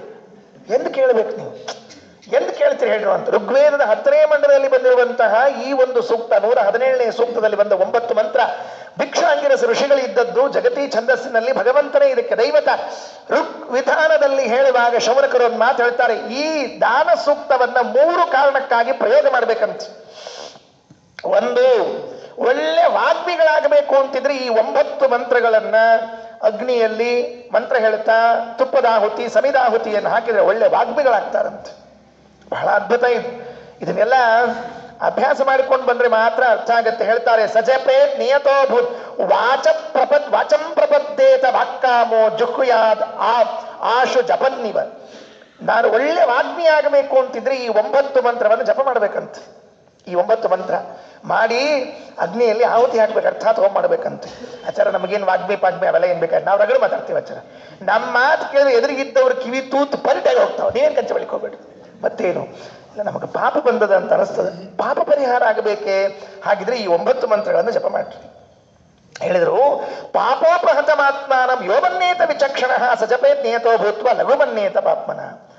ಇಲ್ಲ ಆಚಾರ, ನಮ್ಮ ಪಾಪ ಗೀಪ ಏನು ಗೊತ್ತಿಲ್ಲ, ನಮ್ಮ ಮನ್ಯಾಗ ಪಾಪ ಭಾಳವ, ಪಾಪು ಅಂತ ಕರಿತಿರ್ತೀವಿ, ಆ ಪಾಪುಗಳು ಭಾಳವ, ಅವಕ್ಕೆ ಅನ್ನ ಬೇಕಾಗಿದೆ. ಹಂಗಾರೆ ಹೇಳಿದನ್ನ ನವಾಬು ದೇವ ಇತ್ತೇತ ಜಪೇತ ನಿಯತವ್ರತಃ ಅನ್ನಂ ಬಿಂದಂತಿ ಸರ್ವತ್ರ ಎತ್ರ ಎತ್ರೋಪತಿಷ್ಠತಿ. ಈ 9 ಮಂತ್ರವನ್ನ ಜಪ ಮಾಡಿದ್ದ ಅಂತಂದ್ರೆ ಅವನು ಯಾವುದೇ ಊರಿಗೆ ಹೋಗ್ಲಿ ಅವನ ಹೆಸರಿನಲ್ಲಿ ಭಕ್ಷ್ಯ ಭೋಜ ರೆಡಿ ಇರ್ತದಂತೆ. ಮೊದಲೇ ಆಚಾರ ಬಂದಾರಪ್ಪ ಇವತ್ತ ಫಸ್ಟ್ ಕ್ಲಾಸ್ ಅಡಿಗೆ ಅಂತ, ಹಂಗ ಆಚಾರ ಬಂದಾರಂತ ಫಸ್ಟ್ ಕ್ಲಾಸ್ ಅಡಿಗೆ ಉಂಡು ಬಂದವರು ಇದ್ದೀವಿ ನಾವೆಲ್ಲ. ನಮಗದು ಗೊತ್ತದ ಏನ್ ಫಸ್ಟ್ ಕ್ಲಾಸ್ ಅಂತ ತಿಳ್ಕೊಂಡು ಹೇಳಿ. ಆ ಉಂಡ ಮೇಲೆ ನಮ್ದ ಕ್ಲಾಸ್ ಇರಂಗಿಲ್ಲ, ಹಂಗಿರ್ತದಲ್ಲಿ. ಫಸ್ಟ್ ಅಲ್ಲ, ಕ್ಲಾಸೇ ಇರಂಗಿಲ್ಲ ನಮ್ಮ ಪರಿಸ್ಥಿತಿ, ಹಂಗೂ ಇರ್ತದೆ. ಅಂಥ ಊಟ ಉಂಡಿದ್ದೀವಿ. ಈ ಮಂತ್ರ ಅನ್ಬೇಕು, ಜಪ ಮಾಡ್ಬೇಕು. ಒಬ್ಬರು ಹೇಳ್ತಿರ್ಬೇಕು ನಮ್ಮ ಹಿರಿಯರು, ಗಚ್ಚ ಗೌತಮ ಶೀಘ್ರಂ ತ್ವಂ ಗ್ರಾಮೇಶು ನಗರೇಶು ಚ. ಗೌತಮರ ಸ್ಮರಣೆ ಮಾಡ್ಬೇಕಂತ. ಯಾವಾಗಲೂ ಊರಿಗೆ ಹೋಗುವಾಗ ಗೌತಮರ ಸ್ಮರಣೆ ಮಾಡ್ಬೇಕಂತೆ. ಯಾಕೆ ಅಂದ್ರೆ ತತ್ರ ತತ್ರೋಪಕಲ್ಪಯತ್ವಂ. ನಾನು ಯಾವ ಊರಿಗೆ ಹೋಗ್ತಾ ಇದ್ದೀನಿ ಗೌತಮರೇ, ನನಗಿಂತ ಮೊದಲು ನೀವೊಂದು ಸ್ವಲ್ಪ ಅಲ್ಲಿ ಹೋಗಿ ನಂಗೆ ಊಟದ ಇಳ್ಕೊಳ್ಳೋದು ಮಲಗೋ ವ್ಯವಸ್ಥೆಯನ್ನು ನೋಡ್ಕೊಳ್ರಿ ಅಂತ ಗೌತಮರಿಗೆ ಕೇಳ್ಕೋಬೇಕಂತ. ಇದು ಗೌತಮರ ಪ್ರಾರ್ಥನೆ ಅಂತ ಒಂದು ಹಿರಿಯರ ಶ್ಲೋಕ ಹೇಳ್ತಿದ್ರು. ಗಚ್ಚ ಗೌತಮ ಶೀಘ್ರಂ ತ್ವಂ ಗ್ರಾಮೇಶು ನಗರೇಶು ಚ ತತ್ರ ತತ್ರೋಪಕಲ್ಪಯತ್ವಂ ಆಸನಂ ಶಯ್ಯ ಅನ್ನಂಚ ಅಂತ ಒಂದು ಶ್ಲೋಕ ಅದು. ಹಂಗಾಗಿ ಅದನ್ನ ಮಾಡಬೇಕು ಅಂತ ಕೇಳ್ಕೋಬೇಕು ಅಂತ ಹೇಳ್ತಿದ್ರು. ಇರ್ಲಿ, ಕೆಲವರು ಮನೆಗೆ ಬಂದಿರ್ತಾರೆ. ಯಾಘ್ರಾಯ ಚಕಮಾನಾಯ ಪಿತ್ವೋನ್ನವಾನ್ ಸಂದಫೀತಾಯ ಯೋಪಜಗ್ಮುಷೇ ಸ್ಥಿರಂ ಮನಃ ಕೃಣತೆ ಸೇವತೆ ಪುರತೋ ಚಿತ್ಸ ಪರಿಣೀತಾರಂ ನವಿಂದತೆ. ಸ್ಥಿರಂ ಮನಃ ಕೃಣತೆ. ಬಂದವರಿಗೆ ಕೊಡಂಗಿಲ್ಲ, ಬೇಕಾದಾಗ್ಲಿ ದಾನ ಕೊಡಂಗಿಲ್ಲ, ನಾನು ಅನ್ನನೂ ಕೊಡಂಗಿಲ್ಲ, ದಾನನೂ ಕೊಡಂಗಿಲ್ಲ. ಏನಾಗ್ತದೆ ನೋಡಿ ಬಿಡೋಣಂತ. ಹಿಂದೆ ದಾನ ಕೊಟ್ರೆ ಏನಾಗ್ತದೆ ಅಂತ ಹೇಳಿದ್ರೆ, ಈಗ ಕೊಡದೇ ಇದ್ರೆ ಏನಾಗ್ತದೆ ಅಂತ ಹೇಳ್ತಾರೆ. ಯಾಕೆ ಸದ್ದದಾದದ ಸುಶಂಸರ ನಿಂದ ಕಾರಿ ಸೂಕ್ತ ಗತವರ್ಥಮುಪೇತ್ಯ. ದಾನ ಕೊಟ್ಟವರ ಪ್ರಶಂಸೆ, ಕೊಡದೇ ಇದ್ದವರ ನಿಂದನೆ. ಕೆಲವರು ಇರ್ತಾರಂತೆ ಒಟ್ಟ ಮನಸ್ಸೇ ಮಾಡಂಗಿಲ್ಲ, ದಾನ ಕೊಡಬೇಕು ಅಂತ ಒಟ್ಟ ಗಟ್ಟಿ ಮನಸ್ಸು ಮಾಡ್ಕೊಂಡಿರ್ತಾರಂತ. ನಂದಲ್ಲ ದಯಮಾಡಿ ಅಂತ ತಿಳ್ಕೊಬೇಡ್ರಿ, ಪ್ರಾರ್ಥನೆ ಮಾಡ್ಕೊಳ್ತೀನಿ ನಿಮ್ಮಲ್ಲಿ. ಸ್ಥಿರಂ ಮನಃ ಕೃಣತೆ ವೇದ ಹೇಳ್ತದ. ಕೆಲವರು ಇಷ್ಟು ಗಟ್ಟಿ ಮನಸ್ಸು ಮಾಡ್ಕೊಂಡಿರ್ತಾರಂತ. ದಾನ ನಾವೊಂದು ಊರಿಗೆ ಹೋಗಿದ್ದೆ. ಆ ಊರಿನಾಗ ಒಬ್ರು ಆಚಾರ ಇದ್ರು, ಈಗೂ ಇದ್ದಾರೆ ಪಾಪ. ಇರ್ಲಿ, ಇನ್ನೊಂದು 4 ದಿವಸ ಇರ್ಲಿ. ಅವರು ಏನು ಅಂದ್ರೆ ಕೇಳಿದ, ಅಲ್ರಿ ಆಚಾರ ಮತ್ತೆ ಬರೇ ಹಿಂಗ ಅಷ್ಟೇ ಅದು, ಇನ್ಕಮಿಂಗ್ ಅಷ್ಟೇ ಅದು, ಔಟ್ ಗೋಯಿಂಗ್ ಇಲ್ಲಲ್ಲ ಅಂತ ನಾ ಹೇಳಿದೆ. ಅದಕ್ಕೆ ಸುಮ್ಮನೆ ಕೇಳಿದೆ ಅವ್ರು. ಅದಕ್ಕೆ ಅವ್ರು ಹೇಳಿದ್ರು, ಆಚಾರ ಹೋದ್ ಜಮ್ದಾಗ ಔಟ್ ಗೋಯಿಂಗ್ ಭಾಳ ಆಗ್ಯದ, ಅದಕ್ಕೆ ಈ ಜಮ್ದಾಗ ಇನ್ಕಮಿಂಗ್ ಅಷ್ಟೇ ಅದ. ಏನು ಮೇಧಾವಿ ಹಿಂದಿನ ಜನ್ಮದಲ್ಲಿ ಔಟ್ ಗೋಯಿಂಗ್ ಜಾಸ್ತಿ ಆದದ್ದಕ್ಕೆ ಈ ಜನ್ಮದಲ್ಲಿ ಇನ್ಕಮಿಂಗ್ ಅಷ್ಟೇ ನಮ್ದು. ಕೆಲವರು ಗಟ್ಟಿ ಮನಸ್ಸು ಮಾಡಿಬಿಡ್ತಾರಂತ. ಸ್ಥಿರಂ ಮನಃ ಕೃಣತೆ ಸೇವತೆ. ಯಾರಾದ್ರೂ ಬಂದ್ರೆ ಅವ್ರ ಮುಂದೆ ಕುತ್ಕೊಂಡು ಉಣ್ತಾರೆ ಹೊರತಾಗ ಅವ್ರು ಕೊಡೋದಿಲ್ವಂತ. ಹಿಂಗೂ ಕೆಲವರು ಇರ್ತಾರೆ, ತಟ್ಟಾಗಿ ಇಟ್ಕೊಂಡು ತಿಂತಿರ್ತಾರೆ. ಯಾರು ಬಂದ್ರೆ ತಿರ್ಕೊಂಡ್ಬಿಡ್ತಿರ್ತಾರೆ. ಅಯ್ಯಯ್ಯ ಏನು ಸ್ವಭಾವ ರೀ ಎಲ್ಲರ. ಮಕ್ಕಳು ಮರಿ ಅತಿಥಿಗಳು ಭಿಕ್ಷುಕರು ಪಾಪ ಬಂದಿದ್ದಿದ್ರೆ ಒಂದು ತುತ್ತು ಹಾಕ್ಬೇಕು, ನಮ್ಮಲ್ಲಿ ಒಂದು ತುತ್ತು ಹಾಕ್ಬೇಕು. ಒಬ್ಬವ ನಮ್ಮ ಸ್ವಾಮಿಗಳು ಸತ್ಯಾತ್ಮತೀರ್ಥ ಶ್ರೀಪಾದಂಗಳವರು ಒಂದು ಕಥೆ ಹೇಳಿದ್ರು, ಪ್ರಾಯ ನೀವು ಕೇಳಿದ್ದೀರಿ, ನನಗೆ ನೆನಪಾಯಿತು ಈ ಸಂದರ್ಭದಲ್ಲಿ ಹೇಳ್ತಾ ಇದ್ದೀನಿ ನಮ್ಮ ಸ್ವಾಮಿಗಳು ಹೇಳಿದ ಕಥೆಯನ್ನು. ಏನು ಅಂದರೆ, ನರಕದಲ್ಲಿ ಒಬ್ಬ ಇದ್ದಂತ, ಅವನನ್ನ ಈ ದೊಡ್ಡ ಬಾಳ್ಯ, ಈ ಬುರುಬುರಿ ಪುರಿ ಕರಿತಿರ್ತಾರ ನೋಡಿ, ದೊಡ್ಡ ಬಾಳ್ಯ, ಇವು ನಮ್ಮೂರು ಸಣ್ಣ ಸಣ್ಣವ್ರಿ, ಅಲ್ಲಿ ನಮ್ಮನ್ನು ಕರಿತಾರಲ್ಲ ಸ್ವಲ್ಪ ದೊಡ್ಡ ಇರ್ತಾವ, ಹಂಗಾಗಿ ನಮ್ಮ ಸೈಜಿನ ಬಾಳ್ಯ ಇರ್ತಾವ. ದೊಡ್ಡ ಭಾಂಡಿ ಒಳಗೆ ಎಣ್ಣೆ ನೀರೆಲ್ಲ ಹಾಕಿ ಕುದಿ ಕುದಿ ಕುದಿ ಕುದಿ ಕುದಿಗತ್ತಿದ್ ಹಿಂಗೆ ಒದ್ದಾಡ್ಲಿಕ್ಕತ್ತಿದ್ದ ಪಾಪ. ಅಷ್ಟೆಲ್ಲ ಒದ್ದಾಡ್ತಿದ್ರು ಸಹಿತಕ್ಕೆ ಅವನ ಇಡೀ ದೇಹದೊಳಗೆ ಇದಿಷ್ಟೇ ಭಾಗ ಯಾಕೋ ಉರಿತಿರ್ಲಿಲ್ಲಂತ, ಇಷ್ಟಂಪಿತ್ತಂತ, ಇಷ್ಟಂಪಿತ್ತಂತ, ಗದಗದಗ ಅಂತಿತ್ತಂತ. ಅವ್ನು ಗಾಬರಿ, ಇಡೀ ದೇಹ ಉರಿತದೆ, ಇದ್ಯಾಕೆ ಒಂದು ಭಾಗ ಉರಿವಲ್ತು.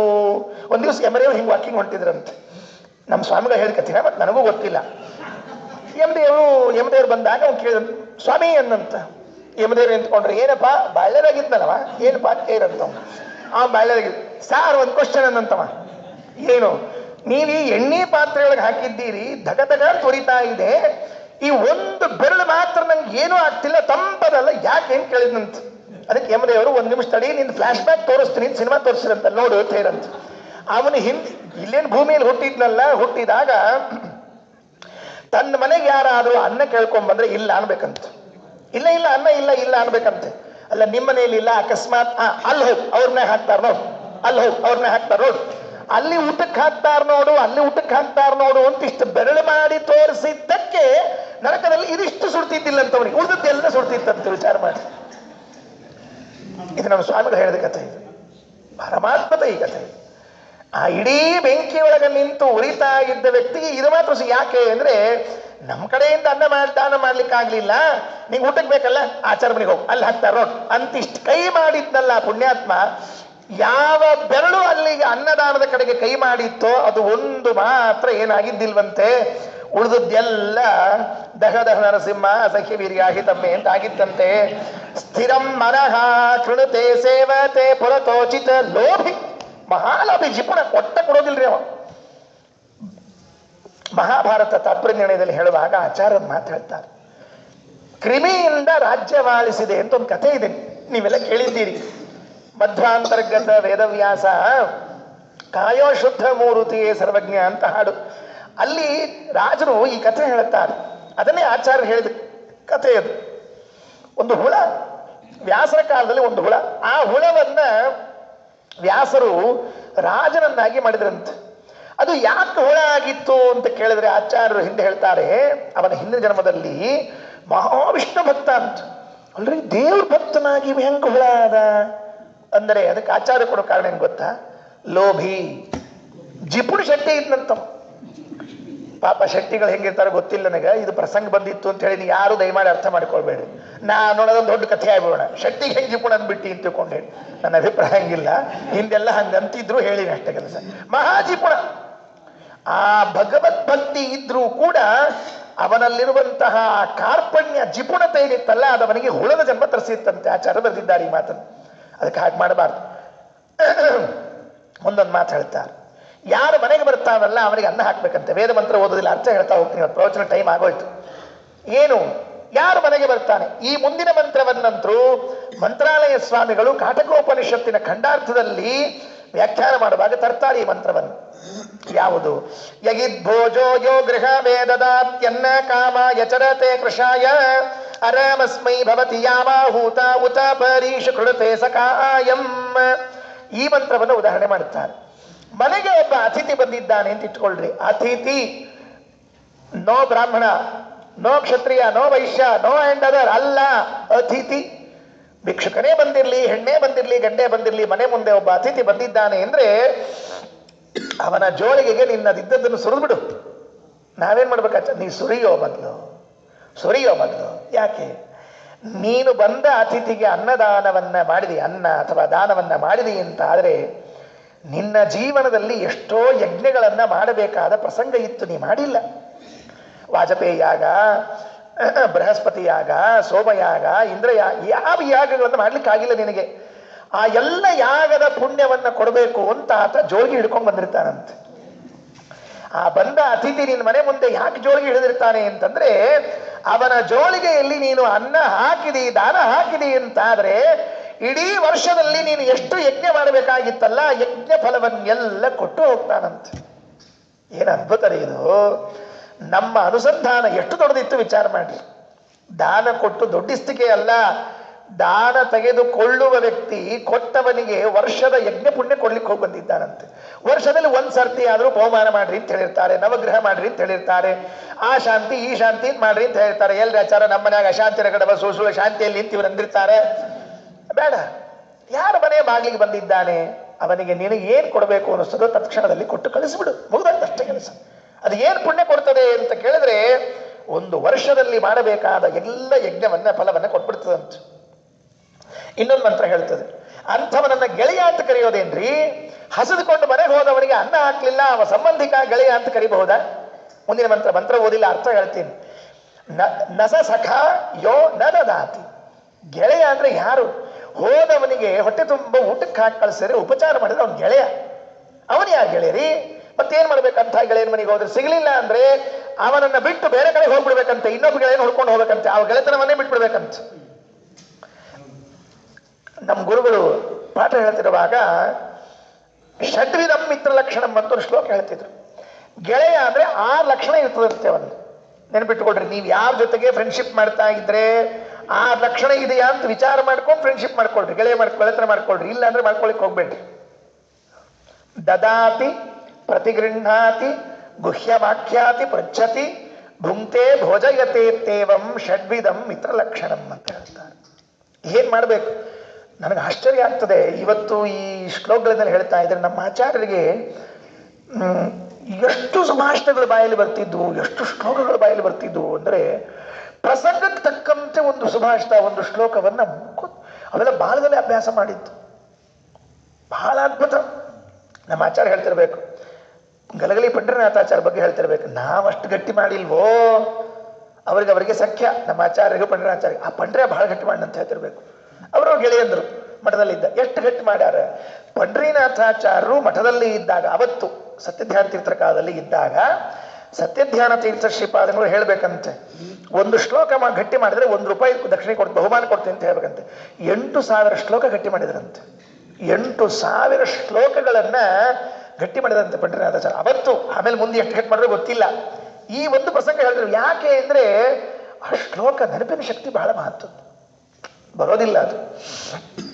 ನಮ್ಮ ಆಚಾರ್ಯ ಶ್ಲೋಕ ಹೇಳ್ತಿರ್ಬೇಕು, ಷಡ್ವಿಧಂ ಮಿತ್ರ ಲಕ್ಷಣಂ. ಗೆಳೆಯ ಅಂದ್ರೆ ನೋಡು 6 ಲಕ್ಷಣ ಇರಬೇಕು. ಏನು? ದದಾತಿ ಪ್ರತಿಗೃಹಾತಿ, ಕೊಡ್ತಿರ್ಬೇಕು ತಗೋತಿರ್ಬೇಕು, ಎರಡು ಮಾಡ್ತಿರ್ಬೇಕು.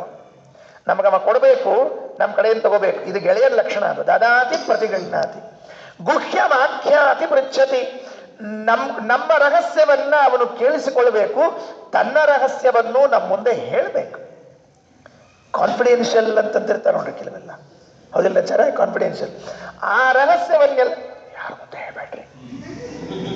ಆಚಾರ್ಯ, ಈ ಆಚಾರ್ಯ ಇನ್ನೊಬ್ರು ಕಿವಿ ಒಳಗೆ ಯಾರು ಮುಂದೆ ಹೇಳ್ಬೇಡ, ಸ್ವಲ್ಪ ಕೆಲಸ ಅವೇನ್ ಗೆಳೆಯ ಎಲ್ಲರ ಹಂಗೆ ಹೇಳ್ಬಾರ್ದು. ಎಷ್ಟು ವಿಶ್ವಾಸ ಇಟ್ಟಿರ್ತಾರೆ ನಮ್ಮ ಮೇಲೆ ಅಂದ್ರೆ, ಇಲ್ಲಿ ಹೇಳಿದ್ರೆ ಹೇಳಿದ್ದು ಒಳಗೆ ಹೋಗ್ಬಿಡ್ತದೆ, ಹೊರಗೆ ಬರೋದಿಲ್ಲ ಅಂತ ಧೈರ್ಯ ಇರ್ತದೆ ಅವರಿಗೆ. ತಮ್ಮ ದುಃಖ, ತಮ್ಮ ನೋವು, ತಮ್ಮ ತಪ್ಪು, ತಾವು ಮಾಡಿದ್ದೇನೋ ಅದನ್ನು ಹೇಳ್ಕೊಳ್ಬೇಕು ಅಂತ ಇರ್ತದೆ. ಹಂಗೆ ಹೇಳಿಕೊಂಡಾಗ ಭಾರ ಕಡಿಮೆ ಆಗ್ತದೆ. ನೆನಪಿಟ್ಕೊಳ್ರಿ, ತಮ್ಮ ಭಾರ ಕಡಿಮೆ ಆಗಲಿ ಅಂತ ಒಬ್ಬ ಗೆಳೆಯ ನೋಡ್ಕೊಂಡಿರ್ತಾರೆ ಹೇಳ್ಕೋಬೇಕು ಅಂತೇಳಿ. ಅಲ್ಲಿ ಹೇಳೋದೇ ತಡ, ಹೋದ ಕೂಡಲೇ ಫೋನ್ ಮಾಡಿ ಬಂದಿದ್ದಪ್ಪ ಇಷ್ಟೊತ್ತು ಏನೇನು ರಹಸ್ಯ ಬಿಚ್ಚಿಟ್ಟು ನನಗೆ ಗೊತ್ತೇನೋ, ಇವ್ರ ಮುಂದೆ ಬಿಚ್ಚಿಟ್ಬಿಡ್ದೆ ಎಲ್ಲ ಕೆಲಸ. ಮಾಡಬಾರ್ದ ಕೆಲಸ, ವಿಶ್ವಾಸ ದ್ರೋಹ, ಮಿತ್ರದ್ರೋಹ, ಅದು ಎಂದು ಕೆಲಸ ಮಾಡಬಾರ್ದು. ಮತ್ತೆ ಪೃಚ್ಛತ್, ಅವನದ್ದು ರಹಸ್ಯಕ್ಕೆ ತನ್ನ ರಹಸ್ಯ ಹೇಳ್ತಾನೆ, ಅವನ ರಹಸ್ಯ ಕೇಳ್ಕೋತಾನೆ, ಅಷ್ಟೇ ಅಲ್ಲ. ಭುಂಕ್ತೆ ಭೋಜಯತೆ, ತಾನು ಊಟ ಮಾಡ್ತಾನೆ, ಅವನನ್ನು ಕರೆದು ಊಟಕ್ಕೆ ಹಾಕ್ತಾನೆ. ಷಡ್ವಿಧಂ ಮಿತ್ರ ಲಕ್ಷಣ. ಇದು 6 ಇದ್ರೆ ಅವ ನಿಜವಾದ ಗೆಳೆಯ ಅಂತ, ಇಲ್ಲದ ಗೆಳೆಯ ಅಲ್ಲ ಬಂತು. ಅದರಲ್ಲಿ ಊಟ ಬಂತಿ, ಉಳಿದದೆಲ್ಲ ಬಿಟ್ಬಿಡ್ರಿ. ಮುಖ್ಯ ಈಗ ಬಂದದ್ದು ಈಗ ದಾನ. ಭುಂಕ್ತೆ ಭೋಜಯತೆ, ಊಟ ಮಾಡಿಸ್ಬೇಕು ಅಂತ ಹೇಳಿದ ಮತ್ತೊಂದು ಮಂತ್ರ. ಇನ್ನೊಂದು ಮಂತ್ರ ಬಹಳ ಚೆನ್ನಾಗಿದೆ. ಇವತ್ತು ನೀ ದಾನ ಕೊಡ್ಲಿಲ್ಲ ಅಂತ ಇಟ್ಕೋ, ಇವತ್ತು ಎದುರಿಗಿದ್ದವನು ಬಡವ ಇದ್ದಾನೆ ಅಂತ ಇಟ್ಕೋ, ದಾನ ಕೊಡದೆ ಇದ್ದು ನೀನೇನು ಪರ್ಮನೆಂಟ್ ಆಗಿ ಹಿಂಗೆ ಶ್ರೀಮಂತರಾಗಿರ್ತೀಯಾ? ಮುಂದಿನ ಮಂತ್ರ ಮತ್ತೊಂದು, ಚಕ್ರವಚ ಓಹಿ ವರ್ಧಂತೆ ರಥೇವ ಚಕ್ರಾವನ್ಯ ಉಪಮನ್ಯುತಿಷ್ಠಂತಿ ರಾಯಾಗ. ಈ ದುಡ್ಡೆಲ್ಲ ಹೆಂಗಿರ್ತದೆ ಅಂದ್ರೆ ಚಕ್ರವತ್ ಪರಿವರ್ತಂತೆ, ತಿರುಗ್ತಿರ್ತದೆ. ಇವತ್ತು ನೀನು ಶ್ರೀಮಂತ, ಅವನು ಬಡವ, ಕಾಲ ಕಳೆದಾಗ ಅವನು ಶ್ರೀಮಂತ, ನೀನು ಬಡವ. ಮಹಾಭಾರತದಲ್ಲಿ ಮಾತು ಬರ್ತದೆ, ನಾನು ಶ್ರೀಮಂತನಾದಾಗ ದಾನ ಕೊಡು ಅಂತನ್ನೋ ಶಬ್ದ ಕೇಳಿದ್ರೆ ಇರಿಟೇಟ್ ಆಗ್ತದಂತೆ. ಹರಿ ಅಬದ್ಧ, ಇಂಥವೆಲ್ಲ ಈ ದರಿದ್ರದವ್ರು ಮಾಡಿಕೊಂಡು ಶ್ಲೋಕಗಳು, ಇವೆಲ್ಲ ಶಬ್ದಗಳು ಅಂತ. ಅದೇ ಅವನು ಬಡತನಕ್ಕೆ ಬಿದ್ದಾಗ ದಾನ ಕೊಡ್ರಿ ಅಂತ ಹೇಳಿದ್ರು ಎಷ್ಟು ಮಹತ್ವದ ವಾಕ್ಯ ಅಂತಾನಂತೆ. ಹೆಂಗಿದೆ ನೋಡಿ, ನಮ್ಮ ಸಿಚುವೇಶನ್ ಚೇಂಜ್ ಆದ ಕೂಡಲೇ ನನಗೆ ಬಡತನ ಬಂದಾಗ ಪುರಾಣಗಳಲ್ಲಿ ವೇದಗಳಲ್ಲಿ ಹೇಳಿದ ದಾನ ಕೊಡು ಎಂಬ ವಾಕ್ಯ ನಮಗೆ ಸುವರ್ಣಾಕ್ಷರದಲ್ಲಿ ಬರೆದಿಡೋ ವಾಕ್ಯಗಳು ಕಾಣಿಸ್ತದೆ. ಅದೇ ನನಗೆ ಸಂಪತ್ತಿದ್ದಾಗ ದಾನ ಕೊಡು ಅಂತ ಕೇಳಿದ್ರೆ ಇದು ಯಾರೋ ಬ್ರಾಹ್ಮಣರು ಸೇರಿ ಮಾಡ್ಕೊಂಡಿರೋ ವಾಕ್ಯಗಳು ಅಂತ ಅನಿಸ್ತದಂತೆ. ಇದೆಲ್ಲ ಇದು ನಮ್ಮ ಬುದ್ಧಿ. ಇದು ಅದಕ್ಕೆ ವೇದ ಹೇಳ್ತದೆ, ಓಹಿ ವರ್ತಂತೆ ರಥೇವ ಚಕ್ರಾನ್ಯಮನ್ಯಮುಪತಿಷ್ಠಂತಿ ರಾಯಾಹ. ಹೋಗ್ಬಿಡ್ತದಪ್ಪ. ಅಲ್ರಿ, ಕೊಟ್ಟು ತಿನ್ಲಿಲ್ಲ ಅಂತ ಇಟ್ಕೋ, ಏನಾಗ್ತದೆ ಆಗ? ಅವರಂಥ ಮಹಾಪಾಪಿ ಇನ್ನೊಬ್ಬನಿಲ್ಲ ಜಗತ್ತಿನಲ್ಲಿ. ಭುಂಜತೆ ತೇತ್ವಗಂ ಪಾಪ ಏ ಪಚಂತ್ಯಾತ್ಮಕಾರಣ. ಕೃಷ್ಣ ಭಗವದ್ಗೀತೆಯಲ್ಲಿ ಹೇಳ್ತಾನೆ, ಅನ್ನ ಬೇಯಿಸಿಕೊಂಡು ನೀನೊಬ್ಬನೇ ಉಂಡಿ ಅಂತಾದ್ರೆ ಏನು ಉಣ್ತಾ ಇದ್ದಿ ಗೊತ್ತಾ? ನಿನ್ನ ಪಾಪವನ್ನೇ ತಟ್ಟೆ ತುಂಬ ಹಾಕೊಂಡು ಉಣ್ತಾ ಇದ್ದಿ, ಇನ್ನೇನು ಉಣ್ತಿಲ್ಲ. ಅನ್ನ ಅಂತ ನಿಂಗೆ ಕಾಣಿಸ್ತಾ ಇದೆ, ಒಳಗಿರಿದ್ದೆಲ್ಲ ಪಾಪ ಬೇರೆ ಏನಿಲ್ಲ. ನಾವೆಲ್ಲ ಎಷ್ಟು ಪರಿಸ್ಥಿತಿ ನೋಡ್ಕೊಳ್ರಿ. ನಾವು ಒಬ್ಬರಿಗೂ ಕೊಡೋದಿಲ್ಲ, ಮನೇಲಿ ಬಾಗಿಲು ಹಾಕ್ಕೊಂಡು ಯಾರು ಬರೋದಿಲ್ವಲ್ಲ ನೋಡು ಬಾಗಿಲು ಹಾಕ್ಬಿಡು, ಯಾರು ಬರಬಾರ್ದು ಊಟ ಕೂತಾಗ ಅಂತ ಹೇಳಿ ಬಾಗಿಲು ಹಾಕಿ ಚೆನ್ನಾಗಿ ಊಟ ಮಾಡ್ತೀಯಲ್ಲ, ಆಗ ಎಲೆ ಮೇಲೆ ಇದ್ದದ್ದು ಒಲೆ ಮೇಲೆ ಬೆಂದದ್ದೆಲ್ಲ ಪಾಪ ಅಪ್ಪ, ಅದು ಬೇರೆ ಅಲ್ಲ.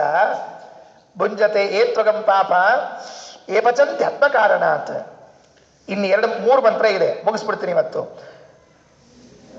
ಎಷ್ಟು ಚೆನ್ನಾಗಿದೆ ಮುಂದಿನ ಮಂತ್ರ ನೋಡ್ರಿ. ಅದು ಹೇಳ್ತದೆ, ಕೃಷಿ ವಲ ಇದ್ದಾನೆ ನೋಡ್ರಿ. ಎಲ್ಲ ಆಶ್ಚರ್ಯ ಹೇಳ್ತದೆ. ಈ ಮಂತ್ರಗಳನ್ನು ಯಾರಾದರೂ ನಿಜವಾಗಿ ಸಾಹಿತಿಗಳು ಅಧ್ಯಯನ ಮಾಡಿದ್ದಿದ್ರೆ, ಇವತ್ತು ಕರ್ನಾಟಕದ ಬಗ್ಗೆ ಹೇಳ್ತಿದ್ದೀನಿ, ಉಳಿದವ್ರು ಬೇಡ ನಮಗೆ. ಕನ್ನಡದಲ್ಲಿ ಸಾಹಿತಿಗಳು ಅಂತೇನಿದ್ದಾರೆ ಅವರು ಅರ್ಥ ಮಾಡಿಕೊಂಡಿದ್ರೆ ಈ ವೇದಗಳನ್ನೆಲ್ಲ, ವೇದ ಅನಾದಿ ಕಾಲದಿಂದ ರೈತರ ಬಗ್ಗೆ ಎಷ್ಟು ಕಾಳಜಿ ತೋರಿಸಿದೆ ಅಂತ ಅರ್ಥ ಆಗುತ್ತೆ. ಗೊತ್ತಿಲ್ಲ ಕೆಲವರಿಗೆ ಸೇವಕ ವರ್ಗದ ಬಗ್ಗೆ, ಕೃಷಿಕರ ಬಗ್ಗೆ, ಶ್ರಮಿಕರ ಬಗ್ಗೆ ಎಷ್ಟು ಅದ್ಭುತವಾದ ಮಾತುಗಳು ಹೇಳ್ತದೆ. ಈ ಮಂತ್ರ ಅರ್ಥ ಮಾಡಿಕೊಳ್ಬೇಕು. ಕೆಲವರೆಲ್ಲ ಇವತ್ತು ಟಿವಿಯಲ್ಲಿ ಕೂತ್ಬಿಟ್ಟಿರ್ತಾರೆ, ಒಂದು ಅರ್ಧಂಬರ್ಧ ತಿಳ್ಕೊಂಡು ಬಗಲಿಗೊಂದು ಚೀಲ, ಒಂದು ಖಾದಿ ಅಂಗಿ, ಅರ್ಧಂಬರ್ಧ ಗಡ್ಡ ಮಾಡ್ಕೊಂಡವರು ಇವೆಲ್ಲ ಕೂತಿರ್ತಾರೆ. ಇವೆಲ್ಲ ಲಕ್ಷಣ, ಬುದ್ಧಿಜೀವಿಗಳ ಲಕ್ಷಣ ಇವೆಲ್ಲ. ನಾನು ನೋಡಿ ಲಕ್ಷಣ ಮಾಡ್ಕೊಂಡ್ಬಿಟ್ಟೀನಿ. ನಿಜವಾಗಿ ಹೇಳ್ತೀನಿ, ಅವರು ಯಾರಾದರೂ ಪ್ರಾಮಾಣಿಕವಾಗಿ ವೇದವನ್ನು ಅಧ್ಯಯನ ಮಾಡಿದ್ದಿದ್ರೆ, ಪುರಾಣಗಳನ್ನು ಅಧ್ಯಯನ ಮಾಡಿದ್ದಿದ್ರೆ ಬೈಯೋದು ಯಾರಿಗೂ ಸಾಧ್ಯ ಆಗೋದಿಲ್ಲ. ಇಲ್ಲಿ ಒಂದು ಮಂತ್ರ ಓದ್ತೀನಿ, ಕೇಳಿಸ್ಕೊಳ್ರಿ. ಕೃಷನ್ನಿತ್ಫಾಲ ಆಶೀತಂ ಕೃಣೋತಿ ಯನ್ನಧ್ವಾಮುಪವೃಂಕ್ತೆ ಚರಿತ್ರೈಃ ವದನ್ ಬ್ರಹ್ಮ ವದತೋ ವನೀಯಾನ್ ಪ್ರಣನ್ನಾಪೀರ ಪ್ರಣಂತಮಭಿಪಶ್ಯತ್. ಈ ಮಂತ್ರ ಹೇಳುವಾಗ ಏನ್ ದೃಷ್ಟಾಂತ ಕೊಡ್ತದೆ ಅಂದ್ರೆ, ದಾನ ಕೊಡ್ತಾನಲ್ಲ, ದಾನ ಕೊಡೋದಿಲ್ಲಲ್ಲ, ಇಬ್ಬರಿದ್ದಾರಲ್ಲ, ಅವರಿಬ್ಬರಲ್ಲಿ ಹೋಲಿಕೆ ಮಾಡ್ತದೆ. ದಾನ ಕೊಡದೇ ಇರೋವನಿಗಿಂತಲೂ ದಾನ ಕೊಡುವನು ಶ್ರೇಷ್ಠ. ಹೇಗೆ ಗೊತ್ತಾ? ಕೂತು ತಿನ್ನವನಿಗಿಂತ ಹೊಲದಲ್ಲಿ ಉತ್ತು ತಿಂತಾರಲ್ಲ ಅವ ಶ್ರೇಷ್ಠ ಅಂತ ಹೇಳ್ತಾರೆ. ಹೇಳ್ರಿ, ಇದು ಮಾತಿಗೆ ಯಾರು ಉತ್ತರ ಕೊಡ್ತಾರೆ ಕೊಡಿ ನೋಡಂತ. ವೇದ ಹೇಳ್ತದೆ, ಕೂತು ತಿನ್ನವನಿಗಿಂತಲೂ ಭೂಮಿಯಲ್ಲಿ ಕೆಲಸ ಮಾಡಿ ನೇಗಿಲನ್ನ ಹಚ್ಚಿ ಬೆಳೆದು ತಿಂತಾನಲ್ಲ ಅವನು ಶ್ರೇಷ್ಠ. ರೈತ ಶ್ರೇಷ್ಠ ಅಂತ ಹೇಳಿದ ವೇದ. ಯಾರಿಲ್ಲ ಅಂತ ಹೇಳಿದ್ದಾರೆ? ಇವು ಯಾವು ಗೊತ್ತಿಲ್ಲ, ಬರೀ ಬೈಯೋದು ಅಷ್ಟು ಕೆಲಸ. ವೇದನೆ ಹೇಳ್ಕೊಳ್ರಿ. ಕೃಷನ್ನಿತ್ಪಾಲ ಆಶೀತಂ ಕೃಣೋತಿ. ಅವನು ನಂಬಿದ್ದು ಯಾವುದು ಗೊತ್ತಾ? ರೈತ ನಂಬಿದ್ದು ನೇಗಿಲನ್ನ. ಅವನಿಗೆ ಅನ್ನ ಕೊಡುವುದು ಯಾವುದು ಗೊತ್ತಾ? ನೇಗಿಲು. ಎಷ್ಟು ಚಂದರಿ ಈ ಮಾತೆಲ್ಲ. ಆದರೂ ಶ್ರೀಮನ್ಯಾಯ ಸುಧೆಯಲ್ಲಿ ಟೀಕಾಕೃತ್ಪಾದರು ಒಂದು ದೃಷ್ಟಾಂತವನ್ನು ಕೊಡ್ತಾರೆ. ಹೆಂಗ್ ಬದುಕಿ ಅಂತ ಕೇಳಿದ್ರೆ, ಲಾಂಗಲೇನ ಜೀವಾಮಹ ಅಂತ ಹೇಳ್ತಾರೆ. ನೇಗಿಲ ಮೇಲೆ ಬದುಕ್ಯಾರವರು ಅಂತ. ನೇಗಿಲ ಮೇಲೆ ಬದುಕ್ಯಾರಂದ್ರೆ ನೇಗಿಲನ್ನ ಭೂಮಿಗೆ ಹಚ್ಚಿ ಉತ್ತು ಬಿತ್ತಿ ಅನ್ನ ತಗೊಂಡು ಬದುಕಿ. ಅನ್ನದಿಂದ ಬದುಕೀನಿ ಅಂತ ಹೇಳೋದಿಲ್ಲ, ನೇಗಿಲಿಂದ ಬದುಕೀನಿ ಅಂತ ಹೇಳ್ತಾರೆ. ಎಷ್ಟು ದೊಡ್ಡ ಸಂಸ್ಕೃತಿ ನಮ್ದೆಲ್ಲ. ನೇಗಿಲಿಗೆ ಎಷ್ಟು ಗೌರವ ಕೊಟ್ಟಿದೆ ನೆನ್ಬಿಟ್ಕೊಳ್ರಿ. ಕೂತು ತಿನ್ನವನಿಗಿಂತಲೂ ದುಡಿದು ತಿನ್ನವನು ಶ್ರೇಷ್ಠ. ಸೇವಕ ವರ್ಗ ಇದ್ದಾನಲ್ಲ ಅವನ ಬಗ್ಗೆ ಒಂದು ಮಾತು. ಶ್ರಮಿಕ ವರ್ಗದ ಬಗ್ಗೆ ಹೇಳ್ತಾರಲ್ಲ ಇವತ್ತೆಲ್ಲ. ಯನ್ನಧ್ವಾನಮಪ ವೃಂಕ್ತೆ ಚರಿತ್ರೈಹಿ. ಒಬ್ಬ ಯಜಮಾನ ನೀನು ಹೋಗಿ ಇಂಥ ಕೆಲಸ ಮಾಡಿಕೊಂಡ್ ಬಾ ಅಂತ ಹೇಳಿದ್ರೆ ಅವನ ಕೆಲಸ ಮಾಡ್ಕೊಂಡ್ ಬರ್ತಾನೆ. ನಮಗೇನ್ ಗೊತ್ತದೆ ಅಂದ್ರೆ, ಈ ಶ್ರಮಿಕ ವರ್ಗದವರಿಗೆ ಬರೇ ದುಡಿಸ್ತಾರೆ, ಸರಿಯಾಗಿ ಏನ್ ನೋಡ್ಕೊಳ್ಳೋದಿಲ್ಲ ಅಂತ ವೇದ ಹೇಳ್ತದೆ. ದುಡಿದು ಬರ್ತಾನಲ್ಲ ಅವನಿಗಾಗೋ ಪ್ರಾಫಿಟ್ ಇದೆಯಲ್ಲ, ಲಾಭ ಇದೆಯಲ್ಲ, ಅದು ಯಜಮಾನನಿಗಿಲ್ಲ, ನೆನ್ಪಿಟ್ಕೊಳ್ರಿ ಅಂತ. ಈ ಯಜಮಾನನಿಗಿಲ್ಲ. ಇದೆಲ್ಲ ಬಹಳ ಸೂಕ್ಷ್ಮವಾಗಿ ಅರ್ಥ ಮಾಡಬೇಕಾದ, ಅಷ್ಟು ಬೇಗನೆ ಅರ್ಥ ಆಗೋದಿಲ್ಲ.